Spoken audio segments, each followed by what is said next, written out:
Please, আপনি ভাবছেন আমি কষ্ট পেয়েছি? না খান সাহেব, আমি আপনাকে জানি। আপনি এসব ভাববেন না। সবকিছু ঠিক আছে। আমি ঠিক আছি। আমি আছি আপনার পাশে। আমি কষ্ট পাইনি। শেহরাজ একটুও নড়ছে না। এমন সময় দরজায় নখ পড়ে। সুমু চমকে ওঠে, উঠে দাঁড়াতে যায়। শেহরাজ সুমুর হাত ধরে বেডে বসিয়ে দিয়ে বলে, থাকো, আমি দেখছি। বেডের উপর থেকে ওড়নাটা নিয়ে ভালো করে সুমুর গায়ে জড়িয়ে দেয়।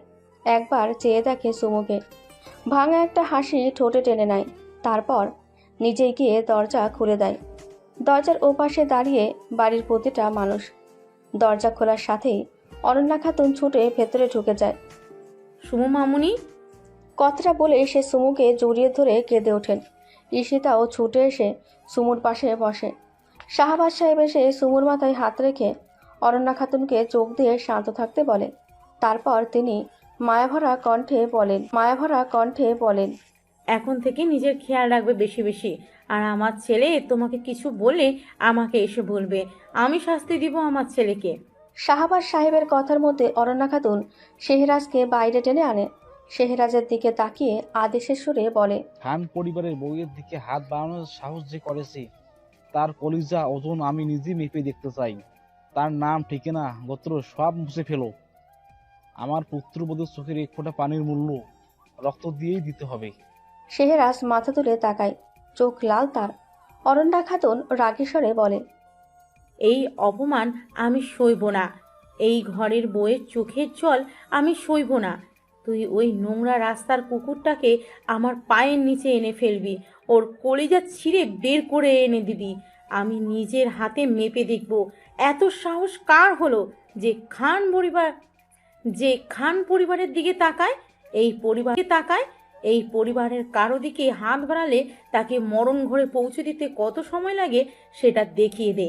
আমার আদেশ, কোনো মাপ নেই, কোনো ক্ষমা নেই। দয়া দেখাস না, একটুও না। এই পরিবারের বইয়ের দিকে হাত বাড়ালে কেউ ছাড় পায় না, সেটা বুঝিয়ে দে। শেহরাজ চোখের পাতা কাঁপে।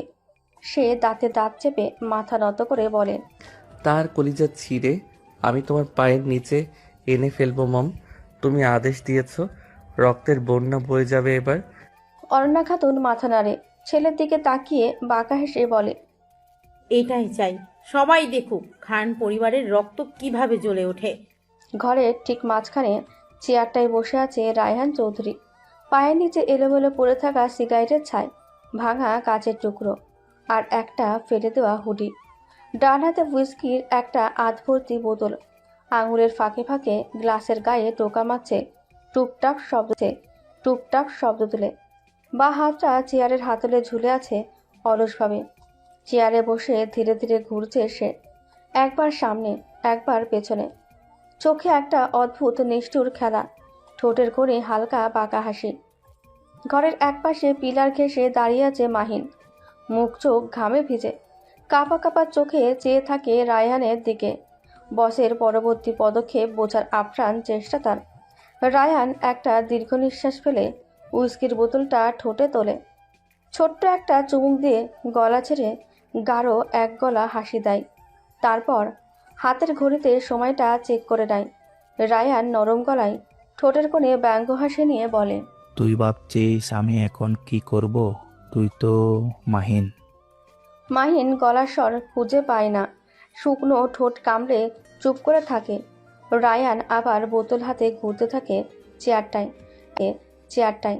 একসময় থেমে যায়, সামনে ঝুঁকে পড়ে, বোতল দিয়ে ছোট্ট শব্দ তোলে। মাহিন শুকনো গলায় বলে, হঠাৎ করে আপনার প্ল্যান চেঞ্জ করার কারণ বুঝলাম না বস। রায়ানের ঠোঁটের কোণে ঠান্ডা একটা হাসি খেলে যায়। বাঁ হাত দিয়ে হুইস্কির বোতল টেবিলের উপর রাখে, ঠক শব্দ তুলে চেয়ারের হাতল ধরে উঠে দাঁড়ায়। ধীরে ধীরে কয়েক পা মাহিনের দিকে এগোয়। চারপাশে থাকা সকল পাহারাদার সতর্ক হয়ে দাঁড়ায়। রায়ান মাহিনের চোখ বরাবর মুখটা নামিয়ে আনে, চোখে তীক্ষ্ণ বিদ্ধ করা দৃষ্টি নিয়ে নরম গলায় ঠান্ডা হেসে বলে। রায়ান সোজা হয়ে দাঁড়ায়, আবার ধীর পায়ে নিজের চেয়ারটায় ফিরে যায়। বোতলটা তুলে নেড়ে নেড়ে দেখে, মৃদুস্বরে ফিসফিসিয়ে বলে। কথাটা বলে সে পকেট থেকে ফোন বের করে স্ক্রিনের ওপর ভেসে থাকা একটা ঘুমন্ত মায়াবী মুখের দিকে চেয়ে থাকে। ঘরটা নরম আলোয় ভরা। বাইরে দুপুরের ঝিমধরা রোদ। রুমের ভেতর সুমু বিছানার মাঝে গুটিসুটি হয়ে কাঁদছে। পেটের ওপর 2 হাত চেপে ধরে রেখেছে। মুখ ফ্যাকাশে তার। ঠোঁট কামড়ে ধরে যেন কষ্ট চেপে রাখার চেষ্টা করছে, কিন্তু পারছে না। হঠাৎ একটা কান্নার আওয়াজ ছড়িয়ে পড়ে। শেহরাজ দরজা ঠেলে রুমে ঢোকে। হাতে খাবার ভর্তি ট্রেটা বেডসাইড টেবিলের উপর রেখে ছুটে যায় সুমুর কাছে। শেহরাজ গলা কাঁপে। পাশে বসে হাত ধরে বলে, সুইটহার্ট, কি হয়েছে? কাঁদছো কেন? কোথাও ব্যথা করছে? প্লিজ আমাকে বলো। সুমু 2 হাত পেটের ওপর চেপে ধরে কাঁদতে কাঁদতে অনেক কষ্টে বলে, আমার পেটটা অসম্ভব ব্যথা করছে। আমি মরে যাব খান সাহেব, আমি সহ্য করতে পারছি না। আমার বেবিটার কিছু হবে না তো খান সাহেব? আমাকে বাঁচান, আমার বেবিটাকে বাঁচান। শেহরাজ শিউরে ওঠে। সুমুকে টেনে বুকে জড়িয়ে ধরে, চোখে জড়িয়ে ধরে। চোখ ফেটে পানি আসতে চায়, কিন্তু নিজেকে সামলে নেয়। শেহরাজ ভাঙা গলায় বলে, না, কিছু হবে না, আমি আছি।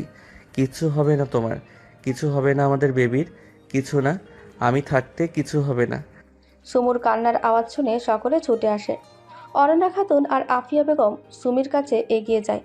অরণ্যা খাতুন চিন্তিত কণ্ঠে বলে, কি হয়েছে মামুনি? এভাবে কাঁদছে কেন? সুমু মামুনি, কোথায় সমস্যা হচ্ছে তোমার?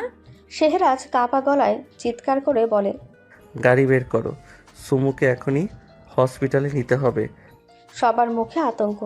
সারবাস নিচে দৌড়ে যায় গাড়ি বের করতে। আফিয়া বেগম ফিসফিস সুরে সুরা পড়তে থাকে। সুমু ছটফট করছে, মুখ লাল হয়ে গেছে তার, নিঃশ্বাস কাঁপছে। শেহরাজ সুমুকে কোলে তুলে বেরিয়ে যায় রুম থেকে। বাইরে তখন বিকালের শান্ত পরিবেশ। মেঘলা আকাশের নিচে শহরটা এখনো একটু হলেও চুপচাপ। হাসপাতালের করিডোরের বাতিগুলো ফ্যাকাশে। শেহরাজ বসে আছে চুপচাপ। তার চোখে লালচে ছাপ, মুখে ক্লান্তি, আর হৃদয়ের ভেতর টানা এক অস্থিরতা। হাসপাতালের সাদা দেওয়ালগুলো যেন তার বুকের ভার আরও বাড়িয়ে তুলছে। ভেতরের আইভি চলমান কক্ষে শুয়ে আছে সুমু, ঘুমন্ত আর নিঃশব্দ অবস্থায়। মুখটা ফর্সা, ঠোঁটের কোণ শুকিয়ে গেছে, হাতে স্যালাইনের পাইপ ঢোকানো। চোখের পাতাগুলো ভারী, যেন হাজারটা অশ্রু জমে আছে সেখানে। পাশে মেশিনে টিকটিক শব্দ সুমুর বেঁচে থাকার প্রমাণ দিচ্ছে। শেহরাজ বারবার জানালার পাশে গিয়ে দাঁড়ায়, আবার ফিরে আসে। নার্স মাঝে মাঝে ভেতরে যাচ্ছে, কিছু জিজ্ঞেস করছে, আবার বেরিয়ে আসে। শেহরাজ চাতক পাখির মতন সুমুর কেবিনের দিকে তাকালো। খান বাড়ির আর চৌধুরী বাড়ির প্রতিটা সদস্য ইতিমধ্যে হসপিটালে উপস্থিত হয়েছে। এই প্রথম নিজের পছন্দের তালিকায় না থাকলেও এখন সকলের ভালোবাসার আর পছন্দের শীর্ষে সুমু। আরিয়ান চৌধুরীও এসেছিল, কিন্তু শেহরাজ তাকে ঢুকতে দেয়নি। সারফাজরা সকলকে বুঝিয়ে বাড়িতে পাঠিয়েছে, কিন্তু অনন্যা খাতুন, শাহবাজ খান, রিয়াজ, ফিরোজা আর ইশিতাকে অনেক চেষ্টা করেও বাড়িতে পাঠানো সম্ভব হয়নি। সকলে খানবাড়ির বউ আর বংশধরের ভালো খবরের অপেক্ষায়। সুমুর কেবিন থেকে ডাক্তার বেরিয়ে এলো। সকলে তার কাছে এগিয়ে এলো। ডাক্তার সকলকে অপেক্ষা করে শেহরাজের সামনে গিয়ে দাঁড়ালো। শেহরাজ তাকিয়ে রইল ডাক্তারের দিকে। চিন্তার কিছু নেই, শরীর দুর্বল, মানসিক চাপও ছিল, কিন্তু এখন সেফ। কেবল ওনাকে মানসিক শান্তি দিতে হবে, এই পর্যন্তই। সেটা সবচেয়ে বেশি জরুরি। শেহরাজ মাথা ঝাঁকায়, কিন্তু নিজের ভেতরের অপরাধ বোধটা আরো গভীরে গিয়ে বসে। শেহরাজ ভরসা পায় না ডাক্তারের কথায়। সে সন্দেহের দৃষ্টিতে তাকিয়ে বলে, আমার কেন যেন সবকিছু ঠিক লাগছে না। আপনি কি কিছু লুকাচ্ছেন? মাস্টার খান, আগে জানতাম নারীরা কোনো ভালো খারাপ কিছুর পূর্বে ইঙ্গিত পায়। আজ আপনাকে দেখে বুঝলাম পুরুষেরাও বুঝতে পারে। আমার সাথে একটু আসবেন? শেহরাজ চমকে ওঠে। সে এক মুহূর্ত দেরি না করে হাঁটতে শুরু করে ডাক্তারের পেছনে। দুজনে কেবিনে ঢুকে যায়। ডাক্তার বসতে বলল, কিন্তু শেহরাজ দাঁড়িয়েই থাকে। বলুন ডাক্তার, কি হয়েছে? ডাক্তার একটু দম নিয়ে বললেন, আপনার ওয়াইফ, ওনার মিসক্যারেজ হয়েছে, বেবিটা বাঁচেনি। আর তাছাড়া উনি বেবি নষ্ট করার জন্য মেডিসিন নিয়েছিলেন। শেহরাজ মুহূর্তেই রেগে যায়। সে রাগী স্বরে বলে, আপনার মাথা ঠিক আছে? কি বাজে কথা বলছেন?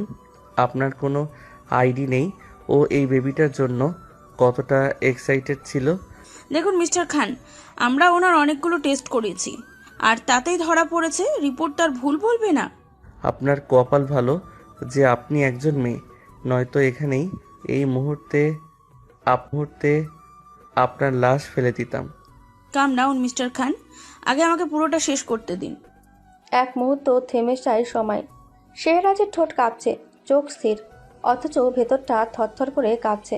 আপনি কি বলছেন ডাক্তার? ডাক্তার চোখ নামিয়ে বললেন। আমি দুঃখিত মিস্টার খান। শেহরাজ পেছনে হেসে দেওয়ালে ঠেকিয়ে দাঁড়িয়ে থাকে। গলা দিয়ে আওয়াজ বের হয় না, শুধু নিঃশ্বাসে ব্যথা প্রকাশ পায় তার। কিন্তু ডাক্তার তখনও থামেননি। আরও একটা ব্যাপার আছে, এটা আরও সিরিয়াস। শেহরাজের কণ্ঠ যেন ভেঙে যায়। আরও কি? ডাক্তার আস্তে বললেন। আমরা আল্ট্রাসোনোগ্রাফি করার সময় দেখতে পাই আপনার ওয়াইফের ইউট্রাসে একটি টিউমার আছে। জায়গাটা খুব সেনসিটিভ। শেহরাজের মুখে এবার ভয়। কি টিউমার? ডাক্তার মাথা নাড়েন। যদি এটা আগে ধরা না পড়তো এবং উনি গর্ভটা রাখতে চাইতেন, তাহলে ভবিষ্যতে মা ও সন্তান দুজনেরই জীবন হুমকির মুখে পড়তো। এক অর্থে এই মিসক্যারেজটা তাকে বাঁচিয়েছে। শেহরাজ সামনে এগিয়ে আসে, চেয়ারে বসে পড়ে, মাথা দুহাতে চেপে ধরে বলে। সেটা আমি ওকে কিভাবে বলবো ডাক্তার? ওকে এখানে আনার সময় আমি কথা দিয়েছিলাম ওর আর আমাদের বেবির কিছু হতে দিব না আমি। ডাক্তার খুব ধীরে বললেন। একজন মা তার সন্তানের জন্য নিজের জীবন দিতে প্রস্তুত থাকে। এই অবস্থায় আপনি ছাড়া কেউ তাকে বোঝাতে পারবে না। তাছাড়া ভয় নেই, ঠিক মতন অপারেশন করতে পারলে আপনারা 1 বছর পর আবারও বেবি নেবার প্ল্যানিং করতে পারবেন। কথাটা শোনার পর আমার স্ত্রীর যা অবস্থা হবে সেটা আমি সহ্য করতে পারবো না ডাক্তার। আপনি কি খুব ভালোবাসেন আপনার স্ত্রীকে? শেহরাজ কিছুক্ষণ চুপ করে থাকে, তার ঠোঁটে একটা হালকা হাসি আর চোখে অতল গম্ভীরতা। সে নিচু গলায় বলল। ভালোবাসি এই শব্দটা ওর জন্য ছোট। ওকে আমি শুধু ভালোবাসি না, ও আমার বুকের বাম পাশে থাকা জীবনটা। ওর নিঃশ্বাসের হিসাব রাখি আমি। যে মানুষটাকে দেখলে আমার রাগ থেমে যায়, হাত শক্ত হয়ে এলেও ওর চোখের দিকে তাকালে সেই হাত নরম হয়ে যায়। আমি যদি কখনো মরেও যাই, তবু ওর হাতটা যদি অন্য কেউ ধরতে চায় আমার আত্মা কাঁপবে। এই পৃথিবীতে যতটা গভীরভাবে একজন পুরুষ কাউকে ভালোবাসতে পারে, তার চেয়েও লক্ষ কোটি গুণ বেশি আমি আমার স্ত্রীকে ভালোবাসি। তাই ভালোবাসি বললে কম বলা হয়, আমি ওতে বাঁচি। ডাক্তার মুগ্ধ হয়ে তাকিয়ে শেহরাজের দিকে। শেহরাজ আবারও বলল। আমি কখনো ওকে বলি না, কিন্তু প্রতিটা দিন প্রতিটা রাতে ওর মুখটা না দেখে আমি ঘুমাতে পারি না। ও যদি একদিন না হাসে আমার সব কিছু থেমে যায়। অনেক কিছু হারিয়েছি জীবনে, কিন্তু ওকে পেলাম বলে জীবনটার হিসেব মিলে গেল। ডাক্তার হালকা এসে বলল। আমি যতদূর জানি আপনি খুব চুপচাপ মানুষ, কখনো কাউকে নিয়ে মুখ খোলে না। আর যখন বললেন, মনে হচ্ছে আপনি শুধু ভালোবাসেন না, আপনার স্ত্রীকে ভালোবাসা আপনার পেশা হয়ে গেছে। আপনার স্ত্রীর কপালটা খুব ভালো। ওনার মতন এতটা গভীর ভালোবাসা পায় কজন? শেহরাজ থেমে থাকে কিছু সময়। সে তীব্র অথচ স্থির দৃষ্টিতে বলে। ভুল বললেন ডাক্তার, ওর কপাল ভালো না, আমার কপাল ভালো। ও এমন একটা মেয়ে যে আমার জীবন ছুঁয়ে গেছে। আমি রাগী হতে পারি, জেদি হতে পারি, কিন্তু ওর সামনে আমি কিছুই না। ও একমাত্র মানুষ যে আমাকে ভালোবাসতে শিখিয়েছে। ও আমার স্ত্রী না হলে হয়তো আমি এখনো পাথরই থাকতাম। ও আমাকে মানুষ বানিয়েছে, আর ওর জন্য আমি পুরো দুনিয়ার বিরুদ্ধে যেতে রাজি। সোজা কথা, আমি শেহরাজ খান আর আমার অস্তিত্বে সুমাইয়া জাহান গেঁথে আছে। ব্যাস এইটুকুই যথেষ্ট। রিপোর্টটা হাতে নিয়ে শেহরাজ কেবিন থেকে বেরিয়ে গেল। ডাক্তারের কেবিন থেকে বেরিয়ে আসার সময় শেহরাজ আর আগের মতন ছিল না, যেন সেই সিংহপুরুষ হারিয়ে গেছে। এখন সে একটা খালি খোলস, যার ভেতরে বিসর্জিত হয়েছে শব্দ, শক্তি আর সাহস। হাসপাতালের করিডোর তখনও ফ্যাকাশে আলোয় ঢাকা, কিন্তু শেহরাজের চোখে শুধু অন্ধকার। সে ধীরে ধীরে হাঁটছে, কিন্তু প্রতিটি পদক্ষেপ যেন তাকে 100 বছরের পথের সমান অনুভূতি দিচ্ছে। সুমুর কেবিনের সামনে সকলে দাঁড়িয়ে। সুমুর অবস্থার কথা ভালো শুনে অনন্যা খাতুন, শাহবাজ খান, রিয়াজ, শাহরুখ আর ফিরোজাকে বাড়িতে পাঠানো হয়েছে। শেহরাজকে দেখে সারবাজরা কাছে এলো।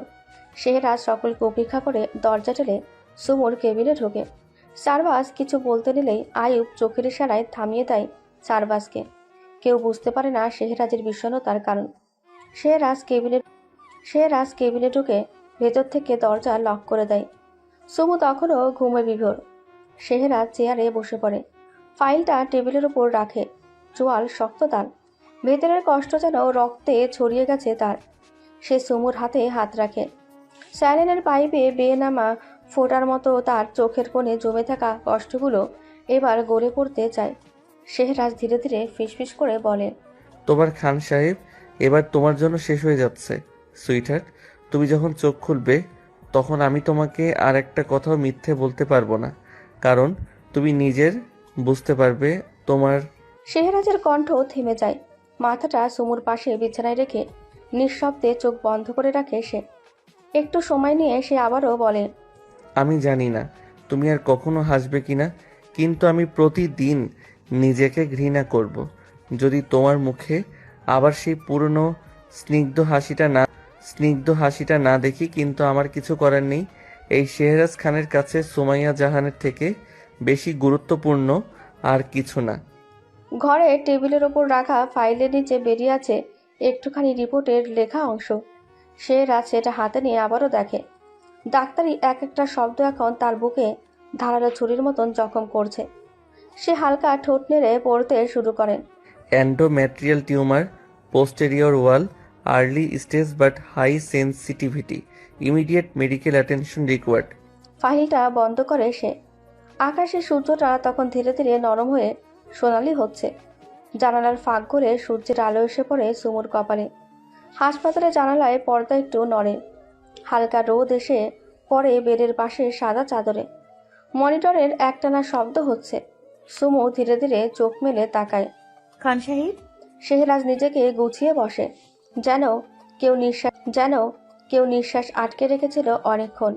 সুইটহার্ট, শেহরাজের কণ্ঠ কেঁপে ওঠে। সুমু শেহরাজের দিকে তাকায়, ধোঁয়াশা চোখে, মুখে ফ্যাকাশে ছায়া তার। সে বোঝার চেষ্টা করে সবটা। আমি কোথায়? শেহরাজ সুমুর কপালে হাত রাখে। স্বর শান্ত রাখার চেষ্টা করে সে। তুমি হসপিটালে। সুমুর চোখের কোণে অজানা কষ্ট। সে কিছু বলতে চায়, কিন্তু গলার মধ্যে যেন শব্দ আটকে আছে। আমার বাচ্চা? একটা কাপা প্রশ্ন। শেহরাজ চুপ। তার মুখের অভিব্যক্তি কঠিন, গলা শুকিয়ে আসে। সে উঠে দাঁড়ায়, জানালার দিকে হাঁটে। সে জানালার দিকে মুখ করে দাঁড়িয়ে বলে, ডাক্তাররা বলেছে এখন শুধু তোমার সুস্থ হওয়াটাই সবচেয়ে জরুরি। সুমুর ঠোঁট কাঁপে। আমার বাচ্চা কোথায়? শেহরাজ পেছন ফিরে না তাকিয়ে বলে, সেটা ছিল আমাদের স্বপ্নের শুরু। সুমু সোজা প্রশ্ন করে। আর এখন? এখন তুমি আমার বেঁচে থাকার একমাত্র কারণ। সুমু আস্তে করে উঠে বসে। হঠাৎ সে কিছু একটা অনুভব করে। বা হাতটা সে ছোঁয়ায় তার স্পর্শকাতর স্থানে। হাতটা চোখের সামনে আনতে সে চিৎকার করে ওঠে। শেহরাজ দৌড়ে আসে সুমুর কাছে। শেহরাজ সুমুর কাঁপা শরীরটা নিজের বুকে জড়িয়ে ধরে। সে কিছু বলতে চায় না, কারণ এই মুহূর্তে সেই শব্দগুলো বড্ড বেমানান। সুমু কাঁদতে কাঁদতে বলল, করে আছেন কেন? বলেন না কিছু। শেহরাজ ঠোঁট কামড়ে ধরে। তার মুখে কোনো প্রতিশ্রুতি নেই, শুধু আছে নিঃশব্দ হাহাকার। সুমু ধীরে বলল, আমি কেমন মা বলেন? একটা প্রাণ রাখতে পারলাম না, নিজের সন্তানকে ধরে রাখতে পারলাম না। সুমুর কাছে এই মুহূর্তে নিজের শরীরটারই যেন অপরাধী। তার হাত পেটের দিকে ছুঁয়ে আবার কেঁপে ওঠে। শেহরাজ এবার সুমুর হাত দুটো চেপে ধরে। তার চোখ রক্তবর্ণ হয়ে উঠেছে। তুমি কোনো দোষ করনি সুমো। আমি খালি হয়ে গেছি খান সাহেব, আমার ভেতরটা শূন্য হয়ে গেছে। শেহরাজ গম্ভীর কণ্ঠে বলে, তুমি খালি নও, আমি আছি তো। তুমি আমার প্রাণ। সুমু ধীরে চোখ বন্ধ করে। তার ঠোঁটে ব্যথায় ভেজা একটুখানি হাসি। শেহরাজ সুমুকে জড়িয়ে দাঁড়িয়ে থাকে চুপচাপ। আজ একজন পুরুষ হয়ে নয়, একজন অসমাপ্ত বাবা হয়ে দাঁড়িয়ে থাকে সে। ঘরের ভেতর নীরবতা জমে আছে, শুধু মনিটরের টিপ টিপ শব্দ। সুমু অল্প লড়ে ওঠে। চোখের কোণে ধীরে ধীরে জমতে থাকা এক টুকরো অশ্রু যেন গড়িয়ে পড়ে না। তার আগে শেহরাজ তা মুছে দেয় নিজের হাত দিয়ে। সুমু কিছু বলতে চায়, কিন্তু গলা দিয়ে স্বর বের হয় না। শেহরাজ তার পাশে বসে সুমুর মাথায় হাত বুলিয়ে দেয়। এমন সময় দরজায় নক পড়ে। শেহরাজ উঠে গিয়ে দরজা খোলে। একজন নার্স দাঁড়িয়ে। হালকা হাসি মুখ নিয়ে। স্যার 3 ঘন্টা হয়ে গেছে, আপনি যদি একটু বাইরে আসতেন। আসলে ম্যামের। কথার মাঝখানে এক হাত উঁচু শেহরাজ থামিয়ে দেয়। তারপর সে চিরচেনা গম্ভীর কণ্ঠে বলে, না, আপনাকে করতে হবে না, আপনি রেখে যান। আমার বউ আমি করে দেব। নার্স একটু থমকে যায়। কিছু বলার চেষ্টা করেও শেহরাজের চোখের ভেতরে দৃঢ়তা দেখে সে মাথা নিচু করে বলে, ঠিক আছে স্যার, এখানে রেখে যাচ্ছি, কিছু লাগলে জানাবেন। নার্স চলে গেল। শেহরাজ দরজা বন্ধ করে ধীরে ধীরে সুমুর কাছে ফিরে আসে। বিছানার পাশে রাখা ছোট্ট প্যাকেটটা নিয়ে আসে, যেখানে নার্স ন্যাপকিন আর প্রয়োজনীয় জিনিসপত্র দিয়ে গেছে। অন্য সময় হলে সুমু লজ্জা পেত, চোখ কুঁচকে তার খান সাহেবের দিকে রাগের দৃষ্টিতে তাকাতো আর বলতো, এইসব কথা মানুষজনের সামনে বলে কেউ? তারপর তার খান সাহেবের সাথে খুনসুটি করত। কিন্তু আজ সুমু চুপচাপ, তার চোখের কোণে একটুখানি নোনা জল, ঠোঁট দুটো শক্ত করে একসাথে চেপে রেখেছে, যেন শব্দ করলে সবকিছু ভেঙে পড়বে। কথাগুলো ভেবে শেহরাজ দীর্ঘশ্বাস ফেলে। সে নত হয়ে সুমুর কাছে বসে। তারপর নিঃশব্দে সে এক হাতে চেঞ্জ করার জন্য সুমুকে সাহায্য করে। পুরো কাজটা সে যত্নের সাহায্যে করে। সুমুর চোখ বুজে আসে, ঠোঁট কাঁপে, আর বুকের ভেতর থেকে একটা চাপা শব্দ বেরিয়ে আসে তার। আমি তো কিছুই চাইনি, আমি চেয়েছিলাম বাবুটা আমাদের কোলে আসুক। এটা তো খুব বেশি চাওয়া ছিল না, তাই না? শেহরাজ তাকিয়ে থাকে সুমুর দিকে। সুমু আবারও বলে, খান সাহেব, আমার বাবুটাকে কখন কোলে নিব? শেহরাজ চোখ বন্ধ করে। তার ভেতরে একটা কিছু চিৎকার করে ওঠে, কিন্তু বাইরে থেকে সে শান্ত কণ্ঠে বলে, যখন তুমি একেবারে ঠিক হয়ে যাবে সুইটহার্ট, তখন আমরা আবার ডাকবো ওকে, আবার আসবে আমাদের বেবি। আমি কি অসুস্থ খান সাহেব? শেহরাজ টেবিল থেকে রিপোর্টটা নিয়ে সুমুর হাতে দেয়। সুমুর আলতো হাতে রিপোর্টটা ধরে, ধীরে রিপোর্টটা খুলে পড়তে শুরু করে। রিপোর্টটা পড়া শেষে সে বালিশে মাথা ঠেকিয়ে চোখ বন্ধ করে বসে থাকে। শেহরাজ রিপোর্টটা জায়গা মতো রেখে বলে, তুমি নিজেকে দোষ দিচ্ছ, তোমার কোনো দোষ নেই। সৃষ্টিকর্তা যা করেন অবশ্যই আমাদের ভালোর জন্য করেন। তুমি আর ভেবো না, নিজেকে স্ট্রং বানাও। তুমি তো শেহরাজ খানের বউ, এত দুর্বল আমার সুইটহার্ট নয়। আমি কি আর কোনো দিনও মা হতে পারবো না? শেহরাজ সুমুর হাত শক্ত করে ধরে বলে, এমনটা নয়, অবশ্যই পারবে। ডাক্তার বলেছে অপারেশনটা হয়ে গেলে 1 বছর পর আমরা আবারও ফ্যামিলি প্ল্যানিং করতে পারবো। সুমু একটু স্বস্তি পেল। শেহরাজ সুমুকে জড়িয়ে বসে রইল। ধবধবে সাদা মার্বেলের ওপর গাছের দেওয়াল, কোনো জানালা নেই। আলো আসে ছাদের নিচে বসানো নীলা বাতিটিকে। সেই আলো চোখে লাগে না, কিন্তু দেয় এক অজানা গা ছমছমে অনুভব। রুমের কোনায় রাখা এক বিশাল অ্যাকোরিয়ামে কালো অ্যারাওয়ানা মাছ ধীরে ধীরে সাঁতার কাটছে, যেন এই ঘরের নীরব পাহারাদার। কেন্দ্রে এক বিশাল চকচকে টেবিলের চারপাশে বসবার চেয়ারগুলো কালো লেদার, নিচে চুপচাপ ঘুরছে হাইড্রোলিক চাকা।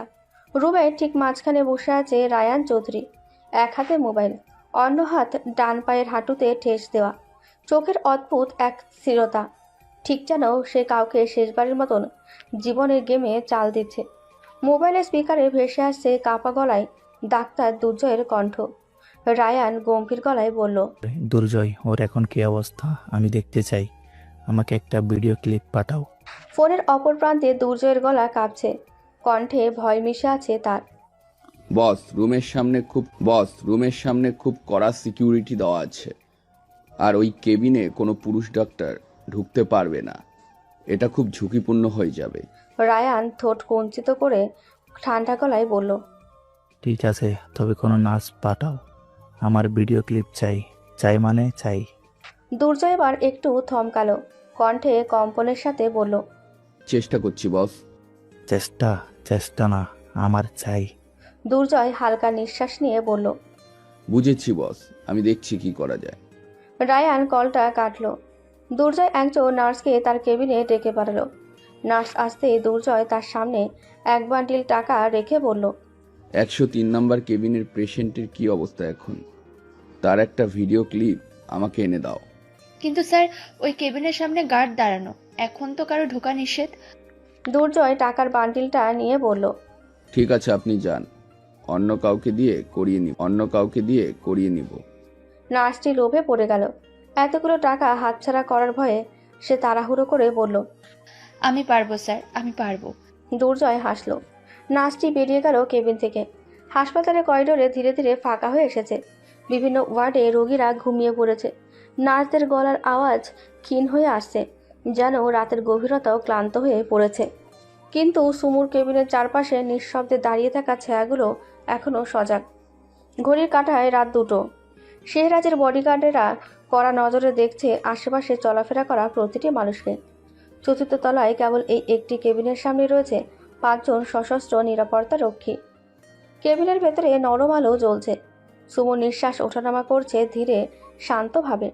ক্লান্ত শরীর ঘুমে আচ্ছন্ন, কিন্তু কপালের মাঝে লুকানো দুশ্চিন্তা ছায়া এখনও মোছে না তার। শেহরাজ পাশে বসে হাত ধরে রেখেছে সুমুর। তার চোখে ঘুম নেই, শুধু নীরব ধ্যান, আর বুকের গভীর থেকে জমে ওঠে অপরাধ বোধ।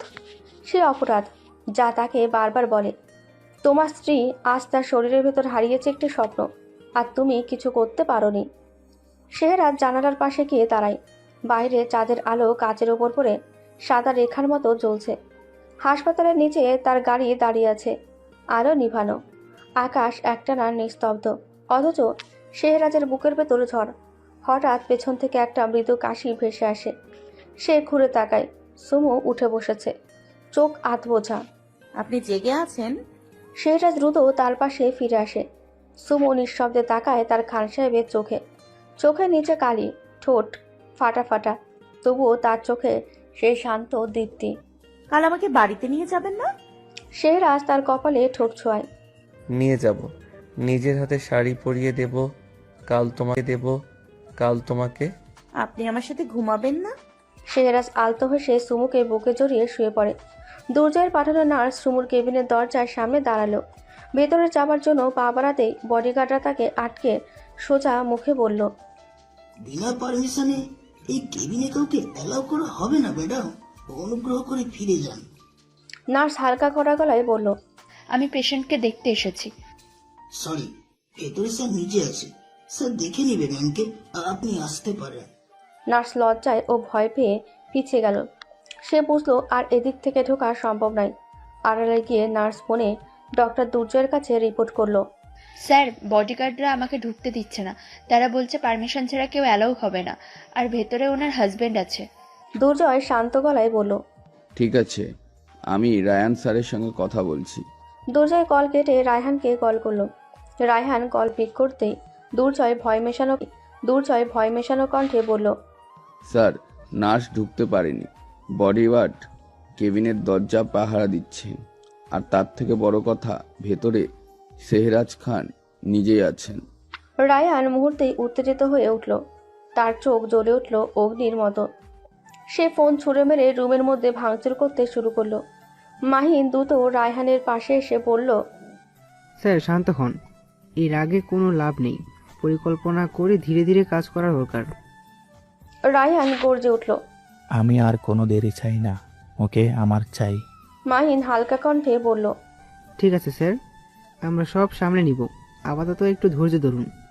রায়হানের চোখে রাগ। সে গর্জন করে বলল, ধৈর্য ধরতে পারছি না, আমার হাতে সময় কম। সে পার্টির দিন ওই মেয়েকে আমি প্রথম দেখেছিলাম, সেদিন ওর প্রতি ভালো লাগা আসলেও পাত্তা দেয়নি, কিন্তু থেমে গেল রায়ান।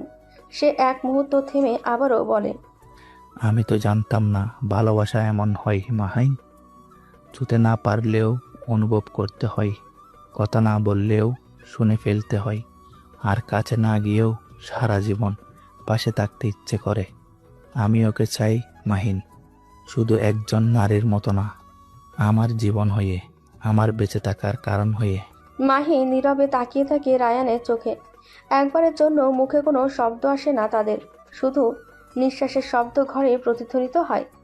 রায়ান একটু হেসে আবারও বলে, ভালোবাসা মাহিন, এই শব্দটা তো আমি বহুবার শুনেছি, বহু মেয়ের ঠোঁটে, চোখে, কণ্ঠে, কিন্তু জানিস, সমুর চোখে যখন আমি প্রথম সেই বিষণ্ণ প্রশান্তি দেখেছিলাম, আমি বুঝেছিলাম আমি শেষ হয়ে গেছি। আমি তাকে চেয়েছি যেমন মরুভূমি চাই এক ফোঁটা জল। আমি তাকে চেয়েছি যেমন যেমন এক অভিশপ্ত কবি চাই তার অপূর্ণ কবিতা শেষ প্রঙ্গটিটি। আমি তাকে ছুঁতে চাই না মাহিন, আমি চাই সে আমার প্রতিটি নিঃশ্বাসে থাকুক, আমার রক্তে, আমার গ্রাম, এমনকি আমার পাপেও। তাকে পাবো কিনা জানি না, কিন্তু চাই সে আমার চোখের দিকে তাকিয়ে বলবে, রায়ান তোমাকে আমি ভয় পাই।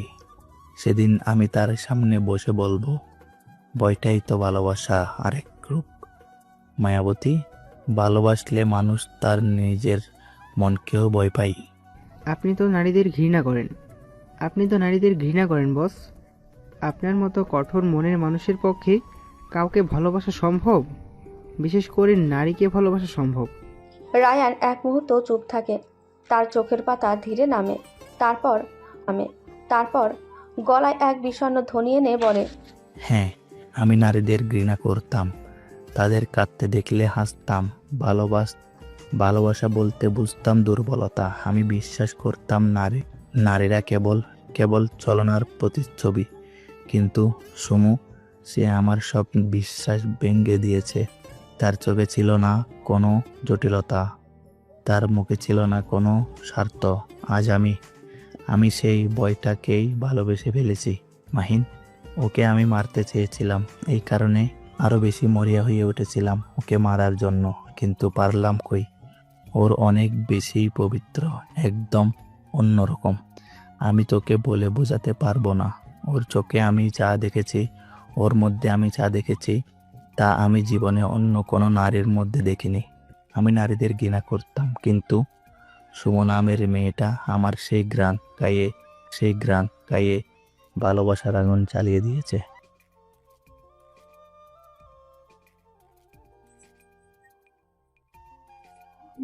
শেখ বাড়ির ড্রয়িং রুমে এখন আগুন জ্বলছে। সামিয়া আর নাজমিন মাথা নিচু করে দাঁড়িয়ে আছে, চোখে পানি দুজনের। তাদের দুজনের পাশে দাঁড়িয়ে আছে ফারিয়া আর ফারিন। তারা দুজনেই চুপচাপ। ঘর ভর্তি মানুষ। সাখাওয়াত সাহেব, শামীম সাহেব, রুমা বেগম, হাসি বেগম, মাজেরা বেগম, আশিক, শাহরুখ, ইফতিয়া, রাইসা সকলে উপস্থিত ড্রয়িং রুমে। ইফতিয়া আর রাইসা কাল এসেছে এই বাড়িতে, কিছুদিন থাকবে তারা। ঘরের পরিবেশটা চাপা উত্তেজনায় ঠাসা। হঠাৎ হাসি বেগম তেড়ে ওঠেন। তোমরা কি ভেবেছ নিজেদের মতো করে চলবে? স্কুল ফাঁকি দিয়ে কলেজে গিয়েছো কোন সাহসে? কার থেকে অনুমতি নিয়ে? রুমা বেগম রাগেশ্বরে কাঁপিয়ে বললেন, আর একবার এমন করলে হাত পা ভেঙে ঘরে বসিয়ে রাখবে। আজ পিয়া সময় মতো না গেলে কি হতো বুঝতে পারছো? পড়াশুনো করতে ভালো লাগে না, তাই না? ছেলে দেখবো দুজনের জন্য বিয়ে দিয়ে দেই তোমাদের দুজনে।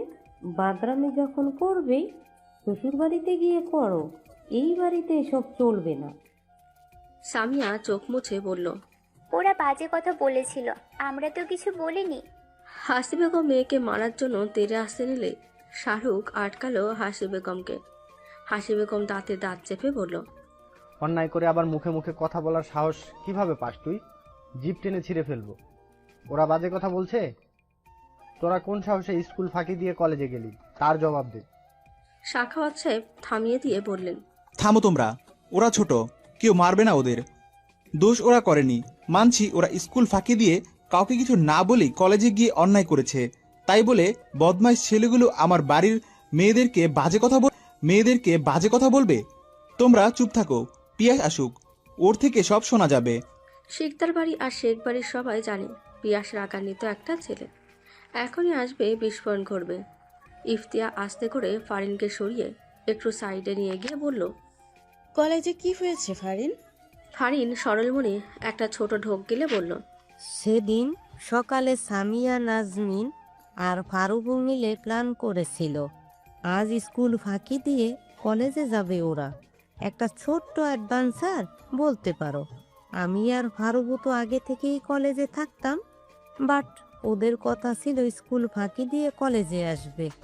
আমি আর ফারুকু একটা ক্লাস পর কলেজে থেকে বেরিয়ে যেতাম, কলেজ ঘুরে রেস্টুরেন্টে যেতাম, একটু হালকা খাওয়া দাওয়া করতাম, তারপর বাড়িতে ফিরে আসতাম।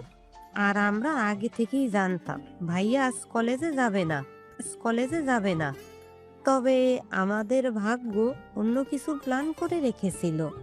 সামি আর নাজমিন কলেজে ঢুকতেই কিছু ছেলের নজর ওদের দিকে পড়ে। ওরা সামি আর নাজমিনকে উল্টোপাল্টা কথা বলেছে।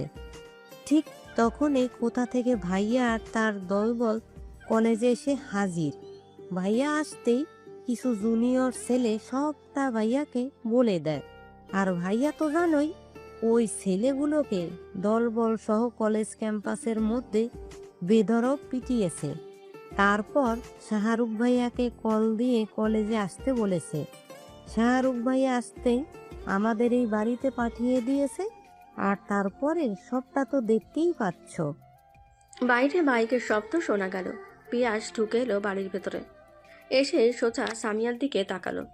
সাখাওয়াত পিয়াসকে দেখে বসতে বলল। পিয়াস কোনো দিকে পাত্তা না দিয়ে সোজা শামীম সাহেবের দিকে তাকিয়ে বলল। ওদের বকছেন? শামীম সাহেব ঠান্ডা গলায় বলল, আসলে তোমার মামি একটু। শামীম সাহেব কথা শেষ করার আগেই পিয়াস শান্ত কিন্তু ভারী কণ্ঠে বলে উঠল, আমি বারণ করেছিলাম মামু ওদের কিছু না বলতে। ঘরটা আরো নিস্তব্ধ হয়ে গেল। কারো মুখে কোনো শব্দ নেই। ফারিয়া, ফারিন, ইফতিয়া পর্যন্ত নিঃশ্বাস আটকে তাকিয়ে আছে পিয়াসের দিকে। সামিয়ার চোখ থেকে পানি গাল বেয়ে নেমে যাচ্ছে।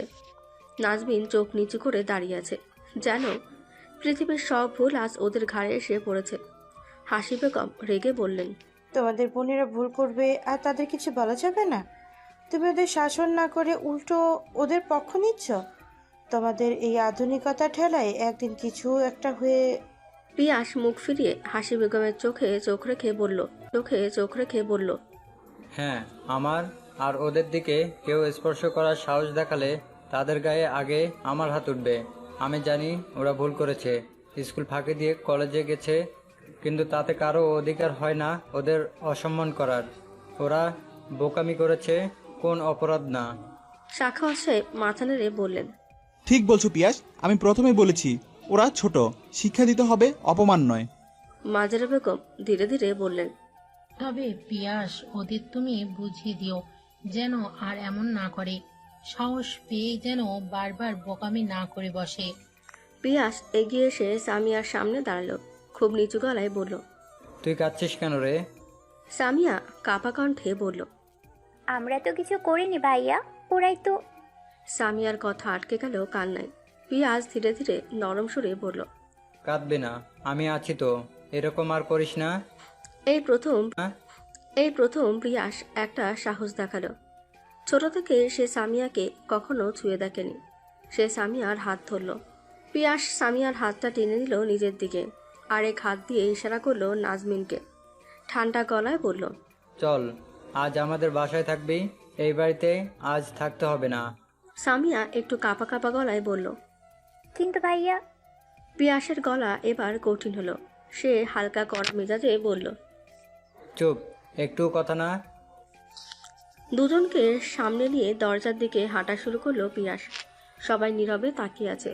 পিয়াস কাউকে আর কিছু বলার সুযোগ না দিয়ে বেরিয়ে এলো ওদের নিয়ে।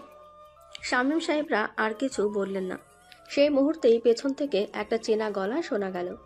শাহরুখ হালকা ফিসফিস করে পিয়াসকে বলল, আমার বোনকে নিয়ে যাচ্ছিস? তাহলে তোর বোনকে এখানে রেখে যা। পিয়াস থেমে গেল। সামিয়ারা একটু সামনে চলে গেল। পিয়াস এক পা পেছনে ঘুরে শাহরুখের চোখে চোখ রেখে বলল, ঠিক এইভাবে একদিন বউ করে নিয়ে যাব। আমিও আনবো তোর বোনকে। এখন তোর বোনকে রেখে যা। তুইও চল আমাদের বাড়িতে, আজ রাত আড্ডা দিয়ে কাটাবো। ওদের দুজনের কথার মাঝে ইফতিয়া, রাইসা আর আশিক এলো। আশিক আলতো হেসে বলল, সবাই ফুপুমনির বাড়িতে চলে গেল, আমরা এখানে কেন থাকবো? আমরাও যাব। সকলে মিলে একসাথে বেরিয়ে পড়ল শিকদার বাড়ির উদ্দেশ্যে। কেবিনের জানালায় আলতো আলো এসে পড়েছে। বাইরের নীরবতায় যেন কেবিনের ভেতরের ভারী নিস্তব্ধতাকে আরও গাঢ় করে তুলেছে। সুমু চুপচাপ বসে আছে বিছানায়, এক হাত পেটের উপর রাখা। তার চোখে জল নেই, কিন্তু সে নিস্তব্ধ দৃষ্টিতে যে কষ্ট লুকানো তা যেন পুরো ঘরটাকে নিঃশব্দে কাঁদিয়ে দিচ্ছে। সে পেটের ওপর হাত বুলিয়ে বলল, মা তো তোর জন্য স্বপ্ন বুনেছিল রে, তুই কি সত্যি আসবি না? সুমুর গলা কেঁপে ওঠে, বুকের ভেতরটা মোচড় দিয়ে ওঠে। কাল অপারেশন, ডাক্তার বলেছে ঝুঁকি আছে, কিন্তু জরুরি।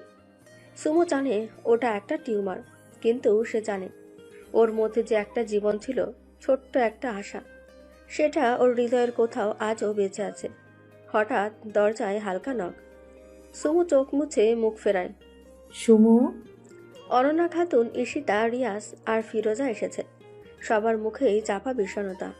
অনন্যা খাতুন সুমুর পাশে বসে হাত ধরে বললেন, তুমি একা একা কাঁদছিলে না তো? সুমু মাথা নাড়ে, কিন্তু তার চোখে নতুন জল চিকচিক করে। অনন্যা খাতুন সুমুর মাথায় হাত রেখে বললেন, আমরা আছি তোমার পাশে মামুনি, সব ঠিক হয়ে যাবে। তুমি খুব শক্ত মেয়ে, এত সহজে ভেঙে পড়ো না। ঈশিতা কিছু না বলে চুপচাপ সমুদ্র নানা করলার রসটা গ্লাসে ঢেলে দেয়। রিয়া সুমুর অন্য হাত ধরে বলে, মাই পার্টনার, সব ঠিক হয়ে যাবে, তুমি কষ্ট পেও না। সুমু রিয়াজের দিকে তাকিয়ে আলতো হেসে অনন্যা খাতুনের উদ্দেশ্যে বলে, বাকিরা আসেনি মা? অনন্যা খাতুন সুমুর কপালে আদরের পরশ এঁকে দিয়ে বললেন, রাতে সকলে আসবে, ইভেন তোমার মামা শ্বশুর বাড়ির সকলেও আসবে।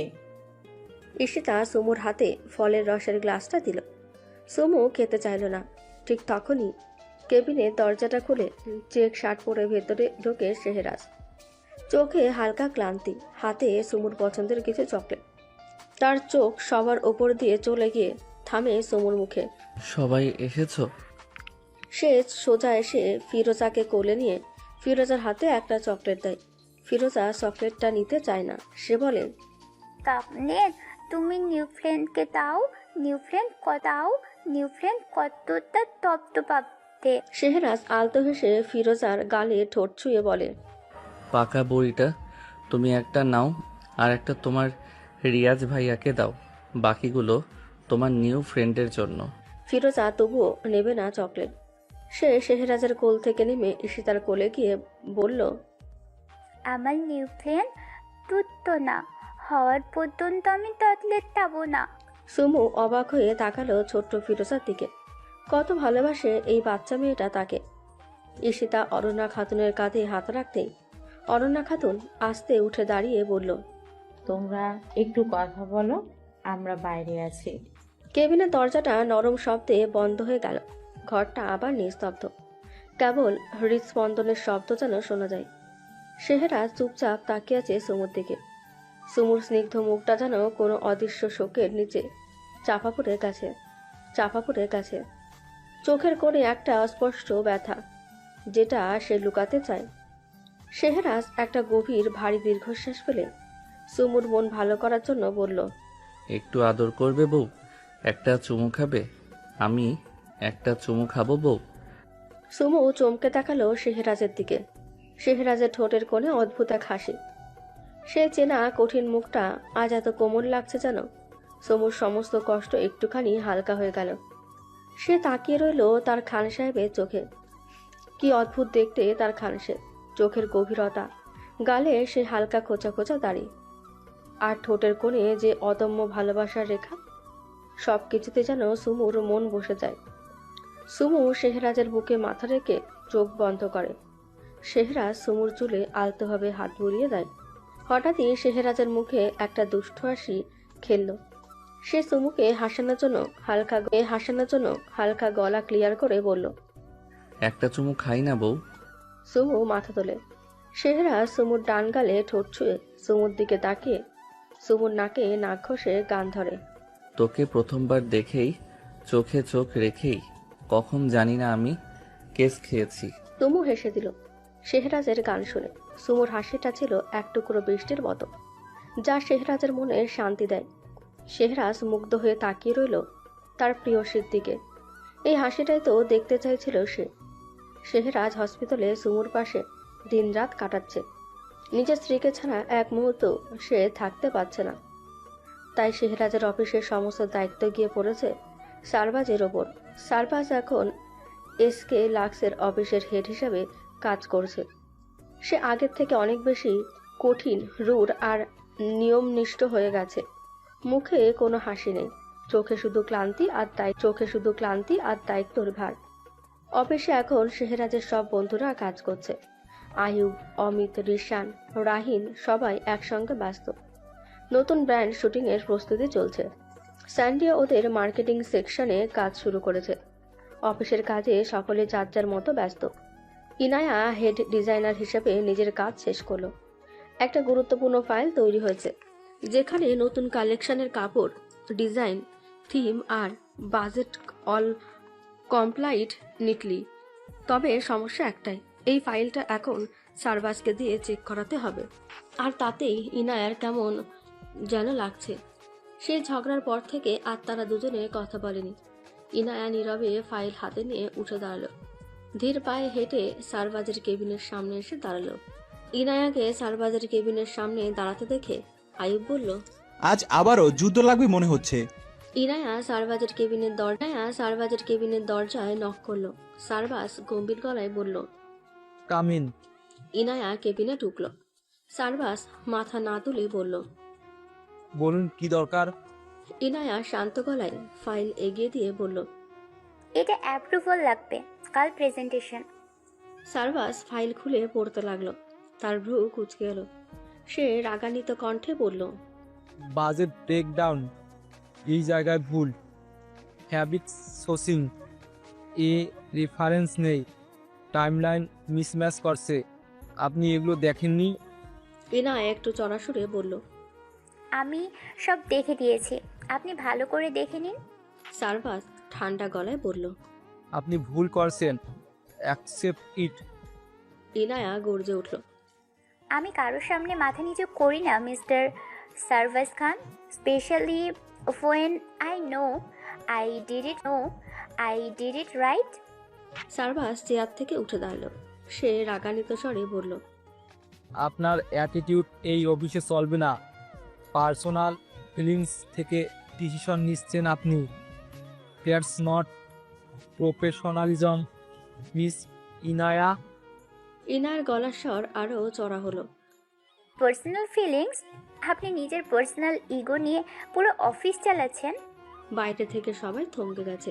কেবিনের কাছে জানালার ওপাশে চোখে চোখ রেখে তাকিয়ে আছে অমিত, আয়ুব, স্যান্ডিরা। সারবাজ কাগজ ছুড়ে দিল টেবিলের ওপর। রিরাইট দ্য প্রপোজাল প্রপারলি, না পারলে লিভ দ্য ডেস্ক। ইনায়া গর্জন করে বলল, আপনি কে আমাকে এভাবে বলার? এই কোম্পানির বস জানে আমি কেমন কাজ করি। এই অফিস এখন আমার অধীনে। কাজ ঠিক না হলে আপনি যেমনই কাজ করেন না কেন, আমি ভুল দেখাবই। একদিন আপনি বুঝবেন, সব ভুল ধরলেই কেউ বড় লস হয় না mister Khan. This is professional space, কোনো সার্কাস দেখানোর জায়গা না। প্রফেশনাল স্পেসে মানুষ মানুষকে সম্মান দেয়। আমি এখানে কাজ করতে এসেছি, সার্কাস দেখাতে না। কারো ব্যক্তিগত নাটক হ্যান্ডেল করার জন্য আমি দায়ী না। তাহলে ওটা প্রমাণ করেন, ফ্যাশন দিয়ে নয়, প্রিসিশন দিয়ে। ফাইলটা ফেরত নিয়ে যান এবং আগামী 1 ঘন্টার মধ্যে ঠিক করে নিয়ে আসেন। No excuse. ইনায়া ফাইলটা নিয়ে বেরিয়ে যাওয়ার আগেই আয়ুবরা কেবিনে ঢুকলো। সারবাজ চোখ বড় করে বলল, তোরা সবাই কেবিনে ঢুকলি কেন? নিহাল ঠোঁট টিপে হেসে বলল, আমরা দেখলাম তুই ইনাকে কাঁচা চিবিয়ে খেয়ে ফেলবি, এমন একটা অবস্থা, তাই রেস্কিউ মিশনে এসেছি। আরবাজ হেসে বলল, আহা কি ডায়লগ, ফ্যাশন নয়, প্রিসিশন দিয়ে প্রমাণ করুন। বাইরে ভাই, হিরো হিরোইন এক প্রেমে থাকলেই এরকম আগুন লাগে। নিহাল বলল, অফিসে কি দারুণ টিভি সিরিজ চলছে। রিসান ক্যামেরা অন করে বলল, তোরা ঝগড়া কর, আমি তোদের একটা রিলস বানাই। সারবাজ চোয়াল শক্ত করে দাঁড়িয়ে বলল, সবাই বের হও এক্ষুনি, আর যাকে তাকে আমার সাথে জড়াই না। ইনায়া রাগ আর অপমান গিলে বলল, আমি নিজের কাজ আর সম্মান দুটোই গুরুত্ব দিই। আপনি সেটা বোঝেন না, কারণ আপনি আপনার ইগো ছাড়া কিছু দেখতে পারেন না, তাই মানুষকে মানুষ বলে ভাবেন না। ভাবেন আপনি একাই সব। সারবাস এক ধাপ এগিয়ে বলল, আপনি জানেন আপনি ঠিক কোন জায়গায় হাত দিচ্ছেন আর কাকে কি বলছেন? আপনি আমার সম্পর্কে ভুল ধারণা নিয়ে বসে আছেন। তাহলে কি সকলকে দেখাচ্ছেন যে আপনি আমার সাথে তর্ক জড়ানো ক্ষমতা রাখেন? ইনায়ার আর কিছু বলতে ইচ্ছে করলো না। সে বেরিয়ে গেল কেবিন থেকে। সবাই বাইরে যাও, এক্ষুনি যাও, আমি কাউকে দেখতে চাই না। সবাই চুপসে গিয়ে হাসতে হাসতে একে একে বের হয়ে যায়। কিন্তু বাইরে দাঁড়িয়ে আবার ফিসফিস চালাতে শুরু করে আইবরা। আরবাস ঠোঁট টিপে হেসে বলে, একদিন ওরা একসাথে কফি খাবে, আমি বাজি রাখলাম। নিহাল বলল, না ভাই, কফি না, ওরা একসাথে ফাইনাল করবে। স্যান্ডি ফিসফিস করে বলল, ওরা ঝগড়ার মধ্যে প্রেম করে, আর ওদের ঝগড়াটা আমাদের বিনামূল্যে এন্টারটেইনমেন্ট। হাসপাতালের কেবিনটা নিস্তব্ধ। বাইরের করিডোরে টিমটিমে আলো জ্বলছে, কিন্তু সুমুর কেবিনের ভেতর সব আলো নিভিয়ে রাখা যেন ঘুমটা ভেঙে না যায় সুমুর। সন্ধ্যা নামার কিছুক্ষণ আগেই পেটে হঠাৎ আবার ব্যথা শুরু হয়েছিল তার। সুমুর কুঁচকে যাওয়া মুখ দেখে শেহরাজ ডাক্তারকে ডাকে। এক ডোজ ঘুমের ইঞ্জেকশন দেওয়ার পর সুমুর শরীর নিস্তেজ হয়ে আসে। চোখজোড়া ভারী হয়ে বন্ধ হয়ে যায়। এখন গভীর ঘুমে আচ্ছন্ন সুমু। শেহরাজ আজ সারাদিন সুমুর কাছেই ছিল, এক পাও নড়েনি তার প্রেয়সীর কাছ থেকে। কিছুক্ষণ আগে সুমুর কিছু প্রয়োজনীয় জিনিস আনতে বাইরে গিয়েছে। বডিগার্ড দুজনকে কেবিনের সামনে থেকে সরতে না বলে গেছে। শেহরাজ হসপিটাল থেকে বের হতেই গার্ড দুজন পাশের ক্যান্টিনে নাস্তা খেতে গেছে। এই ভেবে সে কয়েক মিনিটেই ফিরে আসবে। সুমুর কেবিনের সামনে এসে একেবারে শূন্য। কখনো কখনো কেউ কেউ যাওয়া আসা করছে, তবে সুমুর জন্য পাহারাতে কেউ নেই। হঠাৎ সুমুর কেবিনের দরজাটা ধীরে ধীরে খুলে গেল। হসপিটালের করিডোরে সাদা আলো ঢুকে পড়ল কেবিনের অন্ধকারে। আলো এসে পড়ল সুমুর নিস্তেজ ঘুমন্ত মুখটাতে। তবে ঘুমের ইঞ্জেকশনের ফলে সুমুর ঘুমের ব্যাঘাত ঘটল না। একজোড়া পা ধীরে ঢুকে পড়ল কেবিনের মধ্যে। ভেতর থেকে ধীরে ধীরে দরজাটা বন্ধ করে দিল। কেবিন রুমটা আবারও নিস্তব্ধ হয়ে গেল। শুধু শোনা যাচ্ছে সুমু ধীর নিঃশ্বাস আর সে আগন্তুকে ধীরে ধীরে এগিয়ে আসার পায়ের শব্দ। সুমু ঘুমে তলিয়ে, পরিপাটি চুলগুলো এলোমেলো হয়ে ছড়িয়ে আছে বালিশের উপর। নিঃশ্বাস উঠানামা করছে। হঠাৎ পাশে রাখা সুমুর ফোনে নোটিফিকেশন এলো। সঙ্গে সঙ্গে ফ্ল্যাশ লাইট জ্বলে উঠল। আলোটা গিয়ে পড়ল সুমুর মুখে। মৃদু আলোতে সুমুর মুখটা দেখতে পেয়ে সুমুর মাথায় দুবার হাত বুলিয়ে দিয়ে সুমুর কপালে ঠোঁট ছোঁয়ালো শেহরাজ। তারপর স্থির চোখে কিছুক্ষণ তাকিয়ে রইল সুমুর দিকে। সে ধীরে ধীরে ঝুঁকে এলো। খুব আলতো করে ঠোঁট ছোঁয়ালো সুমুর শুকিয়ে যাওয়া ঠোঁটে, যেন প্রাণহীন ঠোঁটে প্রাণ ফিরিয়ে দেওয়ার প্রচেষ্টা, শুকিয়ে যাওয়া ঠোঁট জোড়া একটু ভিজিয়ে দেওয়ার চেষ্টা। সে একটা নিঃশ্বাস টেনে বলল, যতদিন তুমি আছো ততদিনই আমি আছি সুইটহার্ট। যদি তোমাকে এই দুনিয়াতে 100 জন কোনো কারণ ছাড়াই নিঃস্বার্থভাবে ভালোবাসে, তাহলে তাদের মধ্যে একজন আমি।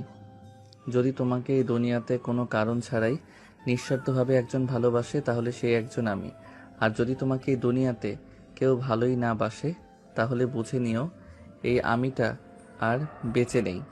শেহরাজ পকেট থেকে ফোনটা বের করে স্যান্ডিকে কল করলো। স্যান্ডি কল পিক করতে তাকে কিছু বলার সুযোগ না দিয়ে শীতল গলায় বলল, কেবিনের বাইরে একটা চেয়ার রাখো আর এই ফ্লোরটা এক্ষুনি ক্লিয়ার করো। কেউ যেন এদিকে না আসে, কেউ না।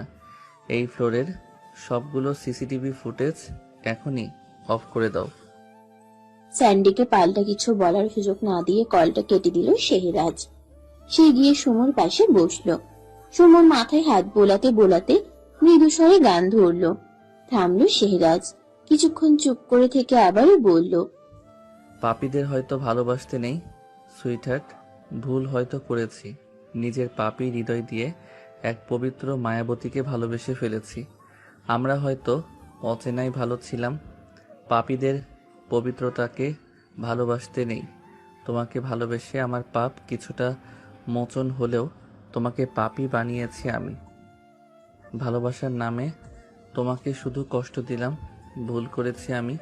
পবিত্রতাকে পাপের ছায়া দিয়েছি। আমি তোমাকে ভালো না বাসলে হয়তো তোমার পৃথিবীটা অন্ধকারে নামতো না আমার ছোঁয়ায়। গার্ড দুজন নিজেদের ফ্লোরে ফিরে এলো, কিন্তু ফ্লোরটা অস্বাভাবিক রকমের শান্ত। চোখাচোখি করে থমকে দাঁড়ালো দুজনই। তাদের মনে প্রশ্ন এলো, এই জায়গা তো সবসময় প্রাণ চঞ্চল থাকে, হঠাৎ এত নিস্তব্ধ কেন? তারা ধীরে ধীরে এগিয়ে গেল সুমুর কেবিনের দিকে। দরজার সামনে আসতেই চোখ ছানা বড়া হয়ে গেল তাদের। স্যার বলে একজন গার্ড বিস্ময়ে দৌড়ে গিয়ে বসে পড়ল শেহরাজের পায়ের কাছে। শেহরাজ খান নির্বিকার ভাবে বসে আছে একটা চেয়ারে। তার সামনে রাখা সেন্টার টেবিলের উপর দুপা তুলে রেখেছে অবলীলায়, হাতে বিরিয়ানির প্যাকেট ধরা। মাথা চেয়ারের পেছনের দিকে হেলিয়ে চোখ বন্ধ করে রেখেছে, যেন রাজসিক শান্তিতে বিরিয়ানি উপভোগ করছে সে। চামচ দিয়ে অল্প অল্প করে তুলে নিচ্ছে বিরিয়ানি, তারপর ধীরে ধীরে খেয়ে যাচ্ছে, যেন বাইরের দুনিয়ার কোনো কিছুরই হুঁশ নেই তার। স্যান্ডি রোবটের মতো একদম স্থির হয়ে দাঁড়িয়ে, মুখে কোনো অভিব্যক্তি নেই, চোখে মুখে এক ধরনের ভয়ের ছায়া। গার্ড দুজন মাথা নিচু করে শেহরাজের পায়ের কাছে বসে পড়ল। একের পর এক কণ্ঠ কাঁপিয়ে বলতে লাগলো, স্যার আমরা বুঝতে পারিনি, ভুল হয়ে গেছে স্যার, মাফ করে দিন। কিন্তু শেহরাজের দিক থেকে কোনো সাড়া নেই। তিনি যেন তাদের অস্তিত্বই টের পাচ্ছে না। চোখ বন্ধ তার, মুখে অভিব্যক্তির এক বিন্দুও নেই তার। চামচে ধরা বিরিয়ানির প্রতিটি কণা যেন তার কাছে এই মুহূর্তে পৃথিবীর সবচেয়ে গুরুত্বপূর্ণ জিনিস। চেয়ারের পেছনে হেলান দিয়ে বসে থাকা এই মানুষটার সামনে এখন সময় থমকে গেছে। গার্ডদের কাঁপতে থাকা কণ্ঠ, স্যান্ডি জমে থাকা দৃষ্টি, সবকিছুকে উপেক্ষা করে শেহরাজ খান তার নিজস্ব রাজ্যে নির্বিকার ভাবে বিরিয়ানি খেয়ে যাচ্ছে। গার্ড দুজনের কাপা কাপা গলায় বলা প্রতিটা কথা যেন বাতাসে মিলিয়ে গেল। শেহরাজ খানের কানে একটিও ঢুকলো না।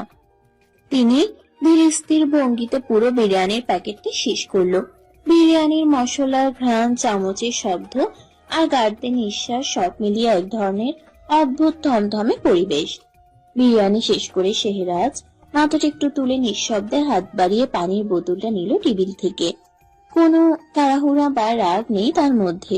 এক নিঃশ্বাসে পুরো পানির বোতলটা শেষ করে ফেললো সে। তারপর ধীরে ধীরে তাকালো গার্ড দুজনের দিকে। চোখ দুটো তখনও শান্ত তার, কিন্তু সেই শান্ত তার নিচে এক ভয়ঙ্কর গর্জন যেন ঘুমিয়ে আছে। গার্ডদের গা দিয়ে ঘাম ঝরতে লাগলো। স্যান্ডির মুখ তখনও কাঠের মতো শক্ত। শেহরাজ ঠান্ডা গলায় বলল, ডিউটি করতে করতে তোদের এতটাই খিদে পেয়ে গেল যে তোরা আমার প্রাণ ভোমরাকে একা রেখে খেতে চলে গেলি। তার কণ্ঠে রাগ নেই, কিন্তু শেহরাজের নরম গলার নিচে জমে থাকা বিস্ফোরণ ঠিকই টের পাচ্ছে সবাই। গার্ড দুজন কাঁপতে কাঁপতে ভয়ে ঢোক গিলে একসাথে বলে উঠল, আমাদের ভুল হয়ে গেছে স্যার, আর কোনোদিন এমন ভুল হবে না, কথা দিচ্ছি। শেহরাজ একরকম হেলে পড়ে থাকা অবস্থায় হঠাৎ একটা ভয়ঙ্কর হাসি হাসলো। সেই হাসিতে যেন গার্ডদের শীত দ্বারা বেয়ে ঠান্ডা স্রোত নামতে লাগলো। গার্ডদের অবস্থা দেখে হাসি থামিয়ে দিল শেহরাজ। গলা আরেকটু নামিয়ে কণ্ঠে তীব্র অথচ শান্ত হতাশা নিয়ে বলল, আর কোনোদিনও ভুল করার সুযোগটাই তো পাবি না তোরা, তাহলে কিভাবে ভুল করবি? গার্ড দুজন শেহরাজের পায়ের কাছে পড়ে এক প্রকার প্রাণ ভিক্ষা চাইতে লাগলো। স্যার আরেকটা সুযোগ দিন প্লিজ স্যার, ভুল হয়ে গেছে। তাদের কণ্ঠে কান্না আর আতঙ্ক মিলেমিশে একসাথে বেরিয়ে এলো। শেহরাজ চোখ বুঝে কিছুক্ষণ ওদের আহাজারি শুনল, তারপর ঠোঁটের কোণে এক রহস্যময় অদ্ভুত হাসি টেনে নিয়ে শান্ত গলায় বলল, চল তোদের একটা সুযোগ দেই। গার্ড দুজনের চোখে একটুখানি আলো ফুটল। মনে হলো বুঝি মৃত্যুর দরজা থেকে ফিরতে চলেছে তারা। কিন্তু শেহরাজ হঠাৎ ওদের মুখের দিকে তাকিয়ে বাঁকা হেসে মৃদু স্বরে ঠান্ডা গলায় বলল, মূর্খের দল। তারপর স্যান্ডির দিকে না তাকিয়ে বলল, সান নিয়ে আসো। স্যান্ডি বিন্দু মাত্র দেরি না করে মাথা নিচু করে সম্মতি জানালো। এরপর পাশের কেবিনে চলে গেল। মিনিট খানেক বাদে সান বের হয়ে এলো হাতে একটা বড় পার্সেল নিয়ে। স্যান্ডির পিছনে আরো দুজন লোক বেরিয়ে এলো, তাদের হাতেও বড় বড় পার্সেল। পার্সেলগুলো রাখা হলো একে একে টেবিলের পাশে। স্যান্ডির সাথে আসা বাকি দুজন দ্রুত হাত চালিয়ে পার্সেল খুলে ফেললো। ভেতর থেকে বেরিয়ে এলো অনেক বিরিয়ানির প্যাকেট। বিরিয়ানির সুগন্ধে পুরো ফ্লোর ভরে উঠলো। গার্ডদের মুখে ততক্ষণে ভয়, কৌতূহল আর ঘাম একসাথে মিশে গেছে। শেহরাজ তখনও চেয়ারে হেলান দিয়ে বসে, হালকা হাসি নিয়ে গার্ড দুজনের দিকে তাকিয়ে বলল, এখানে কতগুলো বিরিয়ানির প্যাকেট আছে জানিস? গার্ড দুজন একসাথে ঢোক গিলে বলল, না স্যার। শেহরাজ ঠোঁটের কোণ একটু টেনে নিয়ে হেসে বলল, 500 প্যাকেট। একটু সে থেমে আবারও বলল, কিন্তু এগুলো এখানে কেন এনেছি জানিস? গার্ড দুজন আরো ভয় ভয়ে মাথা নেড়ে বলল, না স্যার।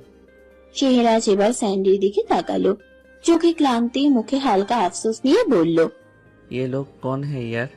कहाँ से आते हैं ये लोग? अरे कोई इन दोनों को समझाओ, ये जीना चाहते हैं लेकिन कैसे जिएंगे? इन दोनों को तो मेरे एक सवाल का जवाब भी नहीं मालूम। স্যান্ডি বিন্দু মাত্র হাসলো না, সে একটু ভাবুক হয়ে বলল, सर ये दोनों आपकी बॉडीगार्ड है, आप इन्हें पहचान नहीं रहे? শেহরাজ ধীরে ঘুরে তাকালো স্যান্ডির দিকে। স্যান্ডি এক আঙ্গুল ঠোঁটে চেপে নিঃশব্দ দাঁড়িয়ে রইল। শেহরাজ ঠোঁটের কোণে এক চিলতে তাচ্ছিলের হাসি দিয়ে বলল, তোরা দুজন আমার বউকে এখানে একা ফেলে খেতে চলে গেছিস? হ্যাঁ। সে একটু থেমে চোখ নামিয়ে ধীর গলায় বলল, যেহেতু তোরা দুজন আমার বউকে এখানে একা ফেলে রেখে খেতে গেছিলি, মানে তোদের কাছে আমার বউয়ের নিরাপত্তার থেকেও খাওয়াটা বেশি জরুরি ছিল। আর তাই আজ আমি তোদের দুজনকে মন, প্রাণ, পেট, কিডনি, লিভার, ফুসফুস সবকিছু ভরে খাওয়াবো, যাতে তোদের জীবনেও আর ডিউটির সময় খিদে না পায়। শেহরাজের কণ্ঠে ছিল না কোনো উচ্চ স্বরে ধমক, বরং এতটাই ঠান্ডা ছিল যেন কিছুই হয়নি। গার্ড দুজনে শিউরে উঠল, শরীর জমে গেল তাদের। শেহরাজ চোখ বন্ধ করে ঘাড়ের পেছনের দিকটা হাতে দিয়ে ধরে একবার বামে ডানে ঘোরালো, তারপর ধীরে ধীরে চোখ খুলে বলল, এই সান, আমার গান কই? কথাটা ছুরির মতো ছুড়ে এলো। স্যান্ডি এক মুহূর্ত দেরি না করে সাইলেন্সার লাগানো দুটো গান শেহরাজের হাতে ধরিয়ে দিল। শেহরাজ গানটা নিল হাতে, তারপর মাথা নিচু করে ভয়াবহ ঠান্ডা কণ্ঠে বলল, এখানে আছে 500 প্যাকেট বিরিয়ানি, তোরা দুইজন 250টা করে প্যাকেট পাবি, চিন্তা করিস না, তোদের লাগলে আরো আনা হবে। এখন মূল কথা হচ্ছে, যতক্ষণ খেতে পারবি ততক্ষণ তোরা বাঁচবি, মানে যতক্ষণ তোদের মুখ চলবে ততক্ষণ তোরাও চলবি। যেই মুহূর্তে খাওয়া থামাবি সেই মুহূর্তেই তোদের খিদে নামের পাখিটাকে আমি এমন এক ট্যুরে পাঠাবো, রিটার্ন টিকিট তো দূরের কথা, কফিনটাও খুঁজে পাওয়া যাবে না তোদের দুজনের। গার্ড দুজন এবার কাঁদতে কাঁদতে বলল, স্যার প্লিজ স্যার, এবারের মতো ক্ষমা করে দিন। শেহরাজ একটু বিরক্ত মুখে গানের মুখটা দুজনের দিকে পয়েন্ট করে বলল, বোকার দল, আমার কাছে প্রাণ ভিক্ষা মানে আরো তাড়াতাড়ি মৃত্যুকে ডেকে আনা। মৃত্যুর আগে তোদের মৃত্যুর 40 তোদের খাওয়াচ্ছি আমি। ধর, যদি তোরা 30 মিনিট ধরে খাস, তাহলে ওই 30 মিনিটই তোদের লাইফ লাইন। তোদের উচিত ওই 30টা মিনিট প্রাণ খুলে বাঁচা। আর ক্ষমা, আরে এই সান, এরা কারা? এতদিন ধরে আমার সাথে কাজ করে, অথচ এরা এখনো পর্যন্ত আমাকেই চিনতে পারেনি। অবশ্য আমাকে তো আমি নিজের এখন পর্যন্ত চিনতে পারলাম না, তোরা কিভাবে চিনবি? বাট তোরা এটা জানিস না, আমার ডিকশনারিতে দয়া, মায়া, ক্ষমা এগুলো পুরনো পাতা ছেঁড়া শব্দ। আমার অভিধানে শুধু একটাই শব্দ আছে, ফিনিশ। শেহরাজ চেয়ার থেকে উঠে একটু পেছনে সরে দাঁড়ায়। গার্ড দুজন কাঁপতে কাঁপতে খাবার গিলতে থাকে। 3 প্যাকেটের পর আর পারছে না তারা। একজন হেঁচকি তুলে শেহরাজ কপাল কুঁচকে চেয়ে থাকে। ব্যাস, এইটুকুই তোদের খিদে? এর জন্য আমার বউকে একা রেখে চলে গেলি? পরক্ষণেই কোনো শব্দ না করে দুজনের কপালে দুটো নিখুঁত গুলি ঢুকে যায়। রক্ত ছিটে পেছনের দেওয়ালে গিয়ে লাগলো। শেহরাজ এবার স্যান্ডির দিকে ঘুরে বলল, আচ্ছা, এরা নাকি আমার গার্ড ছিল এতদিন? কথাটা বলে যে রক্তচক্ষু নিয়ে স্যান্ডির দিকে তাকিয়ে বলল, এই জায়গাটা সুন্দর করে ক্লিন করো, এদের দেহ কেটে টুকরো টুকরো করো, তারপর হিউম্যান ফ্ল্যাশ দিয়ে আফগানি স্টাইলের হিউম্যান ফ্ল্যাশ কাভার তৈরি করো। আজ রাস্তায় যত কুকুর আছে তাদের খাওয়াও। ওকে স্যার, কিন্তু এই বিরিয়ানির প্যাকেটগুলো? ওগুলো রাস্তায় যেসব অভুক্ত আছে তাদের বিলিয়ে দাও। আজ মানব সেবার সাথে কুত্তা সেবাও করে আসো। মানব জাতি মনে না রাখুক, কুত্তা জাতি মনে রাখবে। কথাগুলো বলে চলে গেল শেহরাজ। স্যান্ডি আরো কিছু লোক এনে নিজের কাজে লেগে পড়ল। পাতালপুরীর মধ্যে খুব বড় ঝড় বয়ে গেছে আজ। রায়হান আজ অশান্ত। মাহিনা রুদ্র কিছুতেই তাকে সামলাতে পারেনি। পুরো রুমটা তছনছ করে ছেড়েছে সে। এখন চুপচাপ দাঁড়িয়ে সিগারেট টানছে। মাহিনা রুদ্র মাথা নিচু করে রায়হানের পিছনে দাঁড়িয়ে আছে। রায়ান সিগারেটে লাস্ট টান মেরে বলল, হলো না দেখা। ওই এসকে চলে এলো, কেবিনের ভেতরে ঢুকে দরজা লক করে দিল। ও কি করছে আমার সুহাসিনীর সাথে? আমার সহ্য হচ্ছে না মাহিন। সে ঘুরে দাঁড়ালো। চোখ জোড়া দিয়ে আগুনের ফুলকি ঝরছে তার। এক টানে শার্টের বোতাম ছিঁড়ে বুকের বাঁ দিকটায় দেখিয়ে বলল, এখানে আমার খুব ব্যথা করছে মাহিন। আচ্ছা, আমি তো একটা পশু, পশুদের তো দয়া মায়া হৃদয় বলে কিছুই নেই। তাহলে আমার মতো পশুর ওই মেয়েটার জন্য কষ্ট হচ্ছে কেন? কেন এসকের সাথে ওকে সহ্য হচ্ছে না আমার হৃদয় নেই, তাহলে এখানে জলে কেন? তাহলে কি আমার মধ্যে হৃদয় আছে? আমার মতো পশুর মধ্যে কি হৃদয় জন্মেছে রুদ্র? কথাগুলো বলে সে আরো একটা সিগারেট ধরালো। তারপর সেই জ্বলন্ত সিগারেট চেপে ধরলো তার বুকের বাঁ পাশে। মাহিমা রুদ্র এগিয়ে আসতে গেল। রায়ান এক হাত উঁচু করে থামালো তাদের। পুরো সিগারেটটা পুড়ে শেষ হতেই সে বুকের থেকে সরিয়ে ফেলে দিয়ে একটা ছুরি হাতে তুলে নিল। ধীর পায়ে হেঁটে গিয়ে দাঁড়ালো আয়নার সামনে। পুরো শার্টটা খুলে মেঝেতে ছুঁড়ে মারলো। আয়নার দিকে তাকিয়ে নিজেই নিজেকে বলল, মিস্টার রায়হান চৌধুরী, তোকে দেখে লজ্জা হচ্ছে আমার। একটা মেয়ের জন্য আজ তোর এই অবস্থা। তুই না পশু ছিলি? হৃদয় কোথা থেকে আসলো তোর মধ্যে? যে হৃদয় তোর বুকের মধ্যে থেকে অন্য একটা নারীর জন্য কাঁদে, ব্যথা করে, যন্ত্রণা দেয়, কষ্ট পায়, সেই হৃদয় এই রায়হান চৌধুরী চায় না। কথাগুলো বলে ছুরি দিয়ে খুব দক্ষ হাতে বুকের উপর গভীর দাগ কাটলো রায়ান। রক্ত গড়িয়ে পড়তে লাগলো তার বুক দিয়ে। সেদিকে রায়ানের কোনো হেলদোল নেই। তার মনে হলো এই যন্ত্রণা থেকেও তার বুকের ভেতর বেশি যন্ত্রণা হচ্ছে। সে ছুরিটা দিয়ে সুন্দর করে দক্ষ হাতে গভীর ক্ষত করে সুমু নামটা লিখলো তার বুকের উপর। রায়ানের প্রশস্ত বুকটা রক্তে লাল হয়ে উঠল। মাহিনা রৌদ্র স্তব্ধ হয়ে তাকিয়ে আছে তার দিকে। কারো সাহস নেই এক কদম এগোনোর। রায়ানের চোখে এখন এক আশ্চর্য নিঃসঙ্গ জ্বালাই জ্বলছে। সে আয়নার দিকে তাকিয়ে ঠোঁট কামড়ে ধরে ফিসফিসিয়ে বলে, ভুল করেছিলি রায়হান। তুই মনে করেছিলি তুই পশু, কিন্তু তোর মধ্যেও যে একটা মানুষ মরার মতো বেঁচে আছে, সেটা বুঝলি না। তোর মধ্যে সেই মানুষটাকে বাঁচিয়ে তুলেছে এই মেয়ে, যার নাম সোমু। তুই এখন ওই মেয়েকে ভালোবেসে ফেলেছিস রায়হান। একটা বিবাহিতা মেয়ে তুই ভালোবেসে ফেললি। তোর মতো মানুষের জন্য ভালোবাসা মানেই ধ্বংস। এক মুহূর্ত থেমে সে আবার ছুরির দিকে তাকায়। তারপর মৃদু হেসে বলে, তুই জিতে গেলি, কিন্তু মনে রাখিস আমি জানোয়ার হয়ে ফিরে আসব। তোর কাছে ও শুধু কষ্ট পাচ্ছে, কাঁদছে। আমার সুহাসিনীর চোখে এক ফোঁটা অশ্রু মানে কারো রক্তপাত।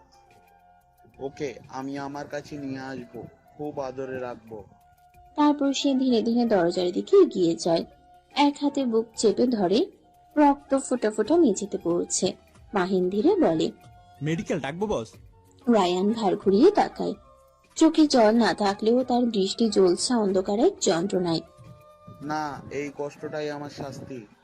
রায়ান বেরিয়ে যায় রুম থেকে। রুমের দরজাটা ধীরে ধীরে বন্ধ হয়ে যায়। নিজের রুমে ফিরে দরজা বন্ধ করে দিল সে। পুরো অন্ধকার রুমটা। ফোনের ফ্ল্যাশ অন করে নিঃশব্দে হুইস্কির বোতলটা তুলে নিল হাতে। তারপর কর্কটা খুলে এক চুমুক বসালো। জ্বলন্ত একটা ঢেউ যেন বুকের ভেতর ছড়িয়ে পড়লো তার। মেঝের উপর এলোমেলো হয়ে বসে পড়ল সে। মাথা নিচু, চোখে একরাশ অন্য মনস্কতা নিয়ে খুব ধীরে ফিসফিস করে গেয়ে উঠল।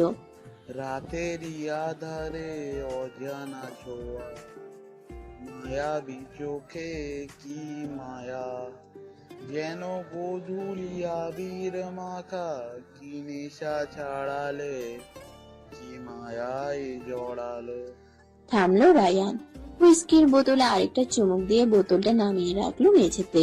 পকেট থেকে আবারও ফোনটা বের করে ফ্ল্যাশ অন করতেই ঘরটা আলোকিত হয়ে উঠল। না, ঠিক আলোয় নয়, আলোতে ধরা পড়া এক উন্মাদ ভালোবাসা তার। রায়ানের পুরো রুমটা সমর বড় বড় ছবির ফ্রেম আর স্ট্যান্ডি দিয়ে সাজানো। রুম জুড়ে ছড়িয়ে ছিটিয়ে থাকা সুমোর ছবি আর লাইফ সাইজ স্ট্যান্ডি গুলো যেন নিঃশব্দে কথা বলে উঠল, যেগুলোতে একটাই সুমো দাঁড়িয়ে, হাতের উপরে প্রজাপতিরা খেলছে তার, আর সে প্রাণ খুলে হাসছে। আরেকটাই সুমো কালো শাড়ি পরে আয়নার সামনে চুলে হাত দিয়ে খোপা বাঁধছে, একদম গিন্নিদের মতো করে। আরেকটাই বসে আছে এক কোণে, গালে এক হাত দিয়ে, ঠোঁটে একটা মিষ্টি হাসি নিয়ে। এমন অনেকগুলো স্ট্যান্ডি রুমের মধ্যে সাজিয়ে রেখেছে রায়ান, প্রতিটা স্ট্যান্ডে আলাদা আলাদা ভঙ্গিতে বানানো। রায়ান ধীরে ধীরে এগিয়ে গেল একটা স্ট্যান্ডের দিকে, আলতো হাতে ছুঁয়ে দিল সুমোর হাস্যোজ্জ্বল মুখটা। রায়ান আলতো হাসলো, তারপর চোখ বন্ধ করে ফিসফিস করে গেয়ে উঠল। রোজ সকালে তোর মায়াবী ছবি, চোখে ভেসে তোর মিষ্টি হাসি, বেলি গাঁথা তোর চুলের বেনি, মায়াপূর্ণা তোর চোখের চাহনি, ভালোবাসি তোকে সুহাসিনী, ভালোবাসি শুধু তোকেই। গান থামিয়ে রায়ান উন্মাদের মতো হাসতে লাগলো। তার এই হাসিতে কোনো প্রাণ নেই, আছে শুধু ধ্বংসের নেশা। সুমুকে দেখতে আজ হাসপাতালে ভিড় জমেছে। কাল সকালে তার অপারেশন, তার প্রিয়জনেরা ছুটে এসেছে দেখার জন্য। চৌধুরী বাড়ির সবাইও এসেছে, আরিয়ানও এসেছে, কিন্তু কেবিনে ঢোকার পথে তাকে আটকে দেয় শেহরাজ। আরিয়ান এখন কেবিনের দরজার পাশে দাঁড়িয়ে, ভেতরের কাঁচ ঘেরা দেয়ালের দিকে ব্যাকুল দৃষ্টিতে তাকিয়ে। এক ঝলক সুমুকে দেখার জন্য তার চোখ মরিয়া হয়ে আছে। এদিকে রোজা কারো সঙ্গে ফোনে কথা বলছিল। কথা শেষ করে কেবিনের দিকে এগিয়ে এসে দেখে আরিয়ান দরজার পাশে দাঁড়িয়ে। রোজা কপালে ভাঁজ ফেলে জিজ্ঞেস করলো, কি হয়েছে ব্রো?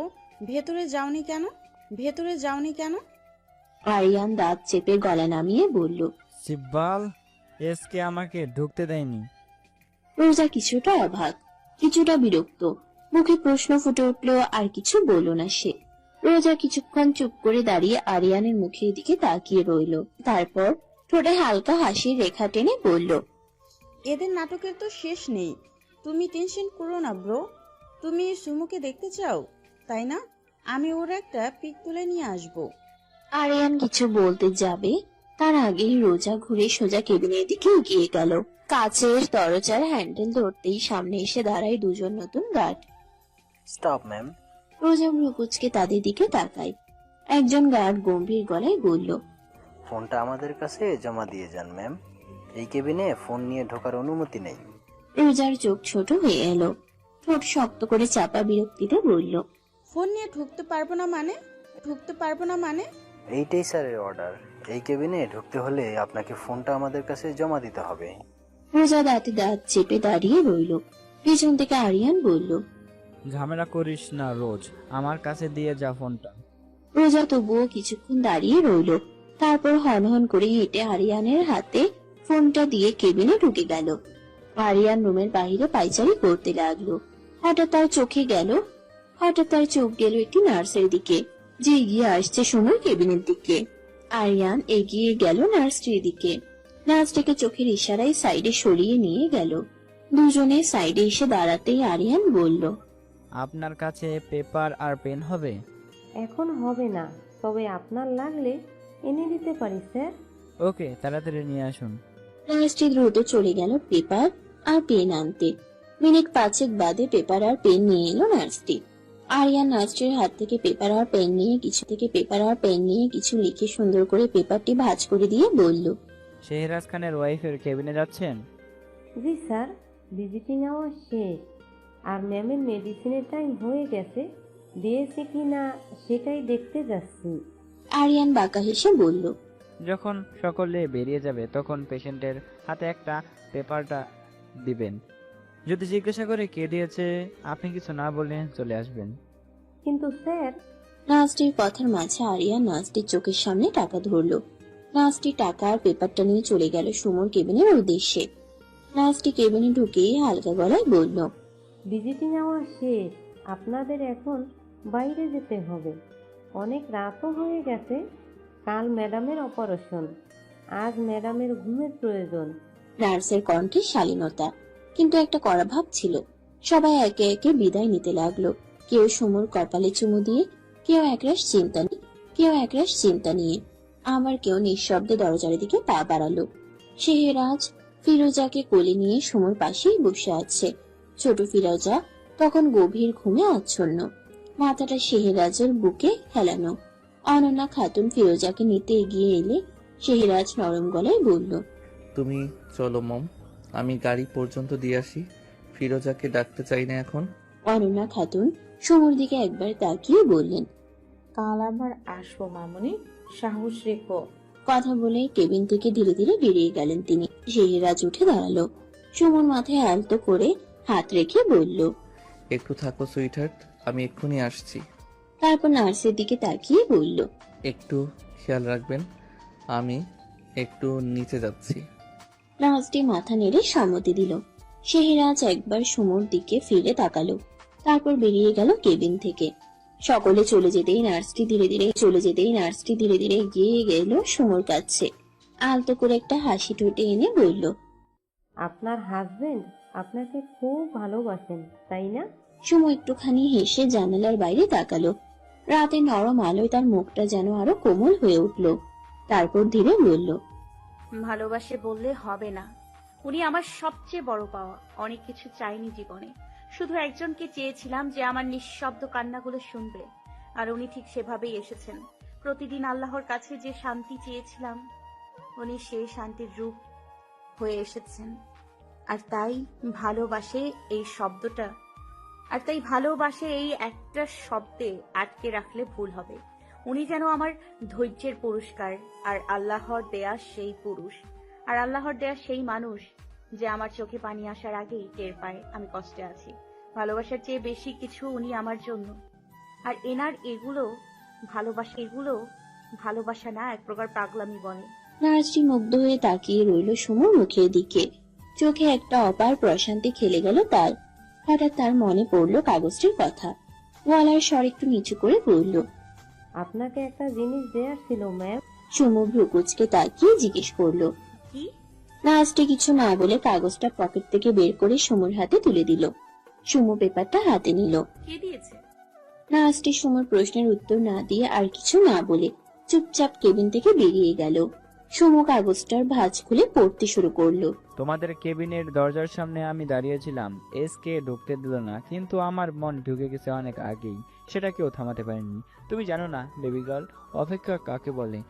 যখন একজন মানুষ শুধু একবার চোখের দেখা পাওয়ার আশায় শত রাত জেগে থাকে, আর প্রতিবার তাকে ফিরতে হয় কাঙ্ক্ষিত মানুষটিকে চোখের সামনে দেখতে না পাওয়ার অন্ধকার নিয়ে, তখন তাকে বলে অপেক্ষা। তোমাকে একবার দেখার তৃষ্ণা, আমি চাতক পাখির মতো আকাশের দিকে তাকিয়ে থাকি, অপেক্ষা করে, ঠিক যেমন মরুভূমিতে কেউ এক ফোঁটা জলের আশায় মরিয়া হয়ে ওঠে। তুমিও জানো না, আমার এই চোখ দুটো তোমাকে এক ঝলক দেখার জন্য প্রতি রাত জেগে থাকে, কিন্তু আমার কপাল দেখো, আমাকে প্রতিবারই ফিরে যেতে হয় না দেখা একটা খালি বুক নিয়ে। সুমো বুঝতে পারলো এই লেখা কার।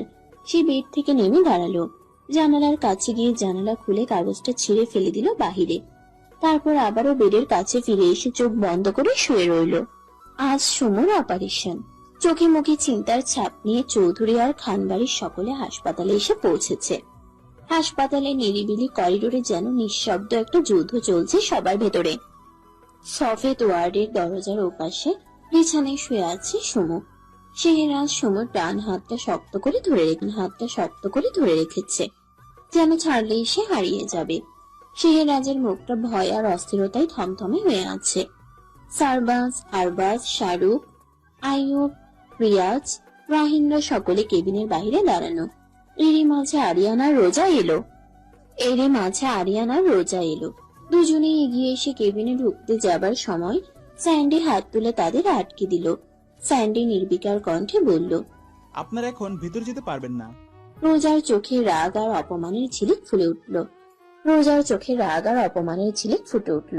আরিয়ান থমকে গিয়ে একটু বিস্মিত ভঙ্গিতে তাকালো স্যান্ডির দিকে। ঠিক তখনই পিছন থেকে ধীর কণ্ঠে শোনা গেল মৌসেনের কণ্ঠ। অনন্যা, আমার সন্তানেরা এমন কি করেছে যে এমন একটা দিনে, এমন একটা মুহূর্তে ওদের সঙ্গে এভাবে আচরণ করা হচ্ছে? সকলে এক মুহূর্তের জন্য থেমে গেল। করিডোর জুড়ে এক ধরনের নিঃশব্দ অস্বস্তি বয়ে গেল। অনন্যা খাতুন ধীরে ধীরে সামনে এগিয়ে এলেন, চোখে মুখে স্পষ্ট এক দ্বিধার ছাপ। অনন্যা খাতুন ঠান্ডা কণ্ঠে বলল, স্যান্ডি, ওদের যেতে দাও, এখনো সময় নয় ঝগড়ার, ওরা যাক। কিন্তু আন্টি সরি। সিরাজ, কিছু বললে আমি বুঝে নেব, ওদের যেতে দাও। স্যান্ডি একবার অনন্যা খাতুনের দিকে তাকিয়ে সম্মান সূচক ভাবে মাথা নুয়ে সরে দাঁড়ালো। রোজা আর আরিয়ান বিনা শব্দে ভিতরে ঢুকে পড়লো কেবিনে। ওদের পায়ের আওয়াজ যেন শেহরাজের কানে গিয়েই শরীরটাকে আরেকটু সজাগ করে তুলল। সুমুর হাতটা সে আরো শক্ত করে ধরে রাখলো। আরিয়ান চুপচাপ দাঁড়িয়ে দূর থেকে তাকিয়ে থাকলো সুমুর দিকে। রোজা এগিয়ে শেহরাজের পাশে দাঁড়িয়ে বলল, তুমি ভয় পেও না সুমু, তুমি ঠিক হয়ে যাবে, আমরা সবাই আছি। রোজার কথায় সুমু এক মুহূর্তের জন্য অবাক হয়ে গেল। রোজার কণ্ঠে সহানুভূতির ছোঁয়া থাকলেও সুমুর মন বুঝতে পারলো রোজা শুধু তার খান সাহেবকে দেখিয়ে এইসব করছে। রোজা কথার ফাঁকে হাত আস্তে করে শেহরাজের কাঁধে রাখার চেষ্টা করা মাত্রই শেহরাজ যেন অদৃশ্য কোনো ইলেকট্রিক শকের মতো সরে গেল পাশের দিকে। সুমু ভ্রুকুচকে তাকালো রোজার দিকে। রোজা বিব্রত হয়ে হাত সরিয়ে নিল, অথচ মুখে সে কিছু বলল না। শেহরাজ এবার একবার চেয়ে দেখলো আরিয়ানের দিকে। আরিয়ান তখনও পলকহীন চোখে শুধু তাকিয়ে আছে সুমুর দিকে, যেন চারপাশে কিছুই সে শুনছে না, দেখছে না, সে শুধু সুমুকে দেখছে। শেহরাজ ছোট অদ্ভুত এক তীক্ষ্ণ হাসি টেনে বেলের এক পাশে বসলো, তারপর দু হাত দুদিকে মেলে দিয়ে স্বর নরম করে বলল, baby, wrap me in your arms, deep and strong, like you will never let go. সুমু বিস্ময়ে তাকিয়ে রইল তার দিকে। শেহরাজ সুমুর দিকে তাকালো, মুখ কিছুটা কঠিন করে বলল, কুইক। সুমু এবারে ধীরে ধীরে এগিয়ে গিয়ে শেহরাজের গা ঘেঁষে বসলো। তার এক হাত শেহরাজের বুকের উপর রাখতেই শেহরাজ আরেক হাত দিয়ে সুমুকে শক্ত করে নিজের কাছে টেনে নিল। রোজা থেমে গেল, আরিয়ান দৃষ্টি সরিয়ে নিল। সুমুর গাল লাল হয়ে উঠল লজ্জায়, কিন্তু শেহরাজের চোখে চোখ রাখতেই সে বুঝলো সুমুর আজ শুধু একে অপরের, আর সে এটা সবাইকে বুঝিয়ে দিচ্ছে। শেহরাজ আবারও কড়া কণ্ঠে বলল, শ্বশুরের মেয়ে, শক্ত করে ধর। সুমু আরো শক্ত করে জড়িয়ে ধরল। শেহরাজ ঠোঁটে এক পাকা হাসি টেনে ধীর স্বরে বলল, আরে তুই নষ্ট, অন্যের বউ আর হাজবেন্ডের দিকে নজর না দিয়ে নিজের মতো ক্যারেক্টারের ছেলে মেয়ে খুঁজে বিয়ে করে ফেলো। তোদের মতো মানুষদের সঙ্গে তো পর্ন স্টারদের ভালো মানাবে। কথাটা বলে শেহরাজ সুমুর দিকে তাকিয়ে বলল, আমার বউ একটাই, আর ওর দিকে কেউ তাকালে চোখ উপড়ে ফেলবো। স্পষ্ট করে দিলাম, একদিন ছেড়েছি বলে বারবার ছেড়ে দিব, এটা ভুলেও ভাবিস না। আরিয়ান হাত মুষ্টিবদ্ধ করে কেবিন থেকে বেরিয়ে গেল। রোজা ঠায় দাঁড়িয়ে রইল। শেহরাজ রোজার দিকে তাকিয়ে একদম শান্ত গলায় বলল, তুই কত বড় নির্লজ্জ রোজা, এখনো দাঁড়িয়ে আছিস কেন? আমাদের চুমু, আলিঙ্গন নাকি আরো কিছু দেখার আশায়? রোজার মুখ থমকে গেল, সে আর না দাঁড়িয়ে বাহিরে চলে গেল। কেবিনে ঢুকে এলো একজন নার্স। সে হালকা হেসে বলল, ম্যাম, রেডি আপনি? সময় হয়ে গেছে। সুমু একটু কিছু বলার আগেই সিরাজ গম্ভীর গলায় বলে উঠল, রেডি হতে হবে না, আমি আমার বউয়ের সাথে অপারেশন থিয়েটারে থাকবো। নার্স কিছুটা অবাক হয়ে চোখ বড় বড় করে বলল, আপনি কি বলছেন স্যার? অপারেশন থিয়েটারে থাকবেন মানে? এটা তো সম্ভব না। সিরাজ তার 2 হাত পকেটে ঢুকিয়ে ঠান্ডা গলায় বলল, সম্ভব করুন, আমার বউ ভয় পাচ্ছে, আমি থাকলে সাহস পাবে। নার্স তার জায়গায় দাঁড়িয়ে খানিকক্ষণ চুপ করে থেকে বলল, বাট স্যার, এটা রুল ভায়োলেশন। আমি ডাক্তারকে ডেকে আনছি। সে দ্রুত বেরিয়ে গেল। কেবিনে এক মুহূর্তের নীরবতা।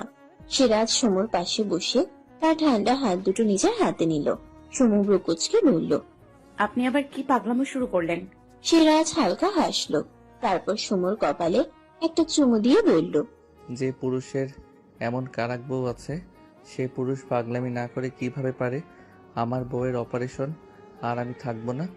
ডাক্তার ভেতরে এলেন নার্সের সঙ্গে। একটু রাঙি ভঙ্গিতে বললেন, মিস্টার খান, আমরা বুঝি আপনার অবস্থা, কিন্তু অপারেশন থিয়েটারে রোগীর সাথে ফ্যামিলির কেউ ঢুকতে পারে না, এটা মেডিকেল রুলস। সিরাজ ঠান্ডা গলায় বলল, রুলস ভাঙার দরকার নাই, শুধু বলুন গ্লাভস পরে মাস্ক পরে বউয়ের পাশে বসে থাকলে সমস্যা কোথায়? আমি চুপ থাকবো, আমার বউ আমার স্পর্শ না পেলে নার্ভাস হয়ে যাবে। ডাক্তার এবার একটু নরম হয়ে গেলেন, কিন্তু দ্বিধা নিয়েই বললেন, খুব কম কেসে আমরা এটা অ্যাকসেপ্ট করি। এটা যেহেতু জেনারেল অ্যানাস্থেশিয়াতে মেজর সার্জারি, তাই এক্সট্রা পার্সন অ্যালাউ করাটা রুলস অনুযায়ী রিস্কি। সিরাজ এবার সোজা হয়ে দাঁড়িয়ে গম্ভীর কণ্ঠে বলল, ডাক্তার ম্যাম, আমার স্ত্রীর ভয় ভাঙানো আমার দায়িত্ব, ওর উপর এক ফোঁটা চাপও দেব না, শুধু পাশে থাকবো ওর সাহস হিসেবে। আপনি চাইলে আপনার দায় মুক্তির পেপার আমি সাইন করে দেই।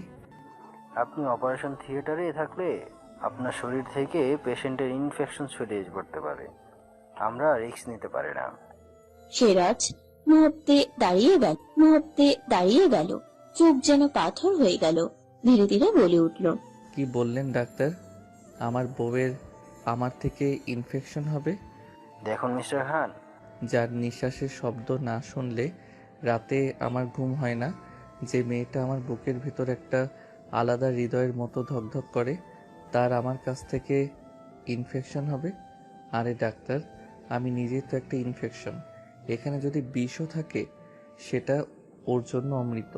আমার অস্তিত্ব ওর রোগ নয় ডাক্তার, আমার অস্তিত্বই ওর ওষুধ। বাহির থেকে সকলে কেবিনে এলো। অনন্যা খাতুন এসে বললেন, কি হয়েছে এখানে? ডাক্তার হতাশার নিঃশ্বাস ছেড়ে বললেন, মিস্টার খান পেশেন্টের সাথে অপারেশনের থিয়েটারে যেতে চাইছে। অনন্যা খাতুন আর কোনো কথা না বলে একবার ছেলের মুখের দিকে তাকিয়ে কেবিন ছেড়ে বেরিয়ে গেলেন। স্যান্ডি আস্তে ধীরে সিরাজের কাছে গিয়ে বলল, স্যার আপনি কি ডাক্তারি শিখতে চান? সিরাজ প্রকুচকে তাকাতেই স্যান্ডি মুখে আঙ্গুল দিয়ে সাইডে সরে গেল। সুমন ধীরে ধীরে উঠে বসে বলল, খান সাহেব, আমি ভয় পাচ্ছি না তো, আমি তো স্ট্রং গার্ল। তুমি চুপ থাকো পিচ্ছি বউ, কথা বলবা না একদম। এই ডাক্তাররা তোমাকে ব্যথা দেবে, ছুরি চালাবে তোমার নরম পেটের উপর, আর আমি যদি না থাকি পাশে, ওরা তোমার পেট বেশি কেটে ফেলবে, তারপর কিডনি লিভার যদি বের করে নিয়ে যায়। না, বউয়ের বেলায় নিজেকে ছাড়া কাউকে বিশ্বাস করি না। ডাক্তার বিস্মিত হয়ে নার্সের দিকে তাকালেন। নার্স কাঁধ ঝাঁকিয়ে বলল, স্যার, ম্যাম হয়তো সাইকোলজিক্যালি স্টেবল থাকবেন যদি উনি পাশে থাকেন। আমাদের হাতে আর সময় কম। ডাক্তার এক গভীর নিঃশ্বাস নিয়ে বললেন, ঠিক আছে, অনুমতি দিলাম। সকলে একে একে বেরিয়ে গেল কেবিন থেকে। সিরাজ সুমুর কপালে আলতো করে ঠোঁট ছোঁয়ালো। সুমুকে স্ট্রেচারে শুয়ে ধীরে ধীরে অপারেশন থিয়েটারের দিকে নেওয়া হচ্ছিল। সিরাজ সুমুর হাত শক্ত করে ধরে পাশে পাশে হাঁটছিল, গ্লাভস আর মাস্ক পরে। সুমু একটু ঘাড় ঘুরিয়ে বলল, খান সাহেব। সিরাজ সাথে সাথে নিচু হয়ে সুমুর কানের কাছে মুখ নিয়ে বলল, বলো সুইটহার্ট। এই অপারেশনটা যদি... সিরাজ সুমুর হাত চেপে ধরে বলল, তুমি চোখ বন্ধ করো, আমি এখানে আছি। তোমার প্রতিটি নিঃশ্বাসে, প্রতিটি হৃদস্পন্দনে আমি আছি। সবকিছু ঠিকঠাক ভাবেই হবে। অপারেশন থিয়েটারে ঢোকার মুখে এসে ডাক্তার বললেন, মিস্টার খান, আপনাকে এক কোণে বসতে হবে। আপনি চুপ থাকবেন, শুধু রোগীর পাশে থাকবেন, এই শর্তে অনুমতি দিয়েছি। সিরাজ মাথা ঝুঁকিয়ে সম্মতি জানালো। অপারেশন টেবিলের পাশে বসে সিরাজ সুমুর ঠান্ডা হাত ধরে রইল। অপারেশনের প্রস্তুতি চলছিল। চারপাশে আলো আর যন্ত্রপাতির শব্দ। সুমুর চোখে জল গড়িয়ে পড়ল। সিরাজ সেই অশ্রু গ্লাভস পরা আঙ্গুলে মুছে দিয়ে ফিসফিস করে বলল, এই চোখে কখনো কান্না মানায় না সুইটহার্ট। ডাক্তার অ্যানেস্থেসিয়া ইনজেকশন প্রস্তুত করলেন। নার্স বললেন, ম্যাম একটু লাগবে, তারপর ঘুমিয়ে পড়বেন। সিরাজ সুমুর কপালের উপর ঠোঁট ছুঁয়ে বলল, ঘুমাও আমার হৃদয়, আমি এখানেই আছি। তুমি উঠে আমাকে দেখতে পাবে সবার আগে। এই চুক্তি রইল। সুমু চোখ বন্ধ করে স্বস্তি নিঃশ্বাস ছাড়ল। অবশেষে সুমু অ্যানেস্থেসিয়াতে ঘুমিয়ে পড়ল। চারদিক নিস্তব্ধ, শুধু যন্ত্রপাতির টুকটাক শব্দ। সিরাজ বসে রইল চুপচাপ, একটানা তাকিয়ে রইল তার বইয়ের দিকে, যেন তার চোখের দৃষ্টি দিয়েই পাহারা দিচ্ছে তার ভালোবাসাকে। অপারেশন থিয়েটারের ভিতরে সময় যেন থেমে গেছে। ডাক্তাররা প্রস্তুত অপারেশনের জন্য। সুমু গভীর ঘুমে। সিরাজ পাশে বসে সুমুর হাত ধরে রেখেছে। ডাক্তার কাঁচ দিয়ে পেটের জায়গাটা পরিষ্কার করে নিলেন, তারপর হালকা টোনে বললেন, স্কালপেল। একজন নার্স অস্ত্রটি এগিয়ে দিল। ডাক্তার ধীরে ধীরে ছুরি চালাতে গেলেন। আর ঠিক তখনই সিরাজ তাকালো ডাক্তারের হাতের দিকে, ভয় পেয়ে বলল, এই ডাক্তার, আস্তে। ঘরটা থমকে গেল। ডাক্তার রীতিমতো চমকে উঠলেন। এক সেকেন্ডে নীরবতা। ডাক্তার ধীরে বললেন, আমি বুঝতে পারছি না মিস্টার খান। সিরাজ চোখ ছড়িয়ে নিয়ে বলল, আস্তে করেন। ডাক্তার হতাশা নিঃশ্বাস ফেলে কাজে মন দিল। সিরাজ সুমুর মুখের দিকে তাকিয়ে মনে মনে বলল, আমি সিরাজ খান, যে মানুষ কেটেছি, ছিন্ন ভিন্ন করেছি শরীর, গুলি চালিয়েছি। আমি সেই পুরুষ যার চোখের দিকে তাকাতে ভয় পায় দুর্ধর্ষ খুনিরা। আমার হাতে রক্ত লেগে আছে, অথচ এই হাত কখনো কাঁপেনি। অস্ত্র আমার খেলনা, আর রক্ত আমার নেশা। ভয়, সে তো আমার সামনে হাঁটতেও সাহস পেত না। ভয় শব্দটা আমার অভিধানে ছিল না, আর না ছিল কোনো দুর্বলতা। কিন্তু আজ একটা ছুরি যখন আমার বউয়ের পেট ছুঁয়ে যাচ্ছে, আমার শ্বাস বন্ধ হয়ে যাচ্ছে, আমি নিঃশ্বাস নিতে পারছি না। এই সিরাজ খান, এই পাথর হৃদয়ের পুরুষ। কেন আমার হাত পা কাঁপছে আজ? কেন মনে হচ্ছে আমার পুরো পৃথিবী থেমে গেছে এই রুমে? এই নরম মেয়েটার ছোট্ট শরীরে ছুরি চালাচ্ছে, আর আমি চুপচাপ বসে আছি। আমার বুকের মধ্যে কেমন যেন একটানা কাঁপুনি হচ্ছে, যেন কেউ আমার ভেতরটা ছিঁড়ে কাটার সূচে ঢুকাচ্ছে। আমি জানতাম না ভালোবাসা এমন অসহায় করে দেয়। আজ বুঝছি, যার প্রতিটা নিঃশ্বাসে আমি বেঁচে থাকি, তার এক ফোঁটা রক্ত আমার হৃদয়ের উপর বজ্রপাতের মতো লাগে।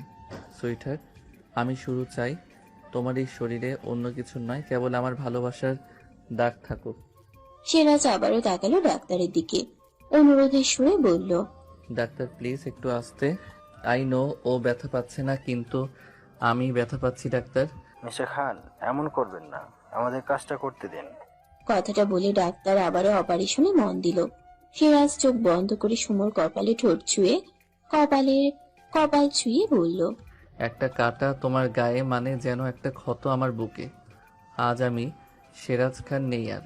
আজ আমি কেবল একজন স্বামী, যার সমস্ত অস্তিত্ব কাঁপছে কেবল তার স্ত্রীর ব্যথায়।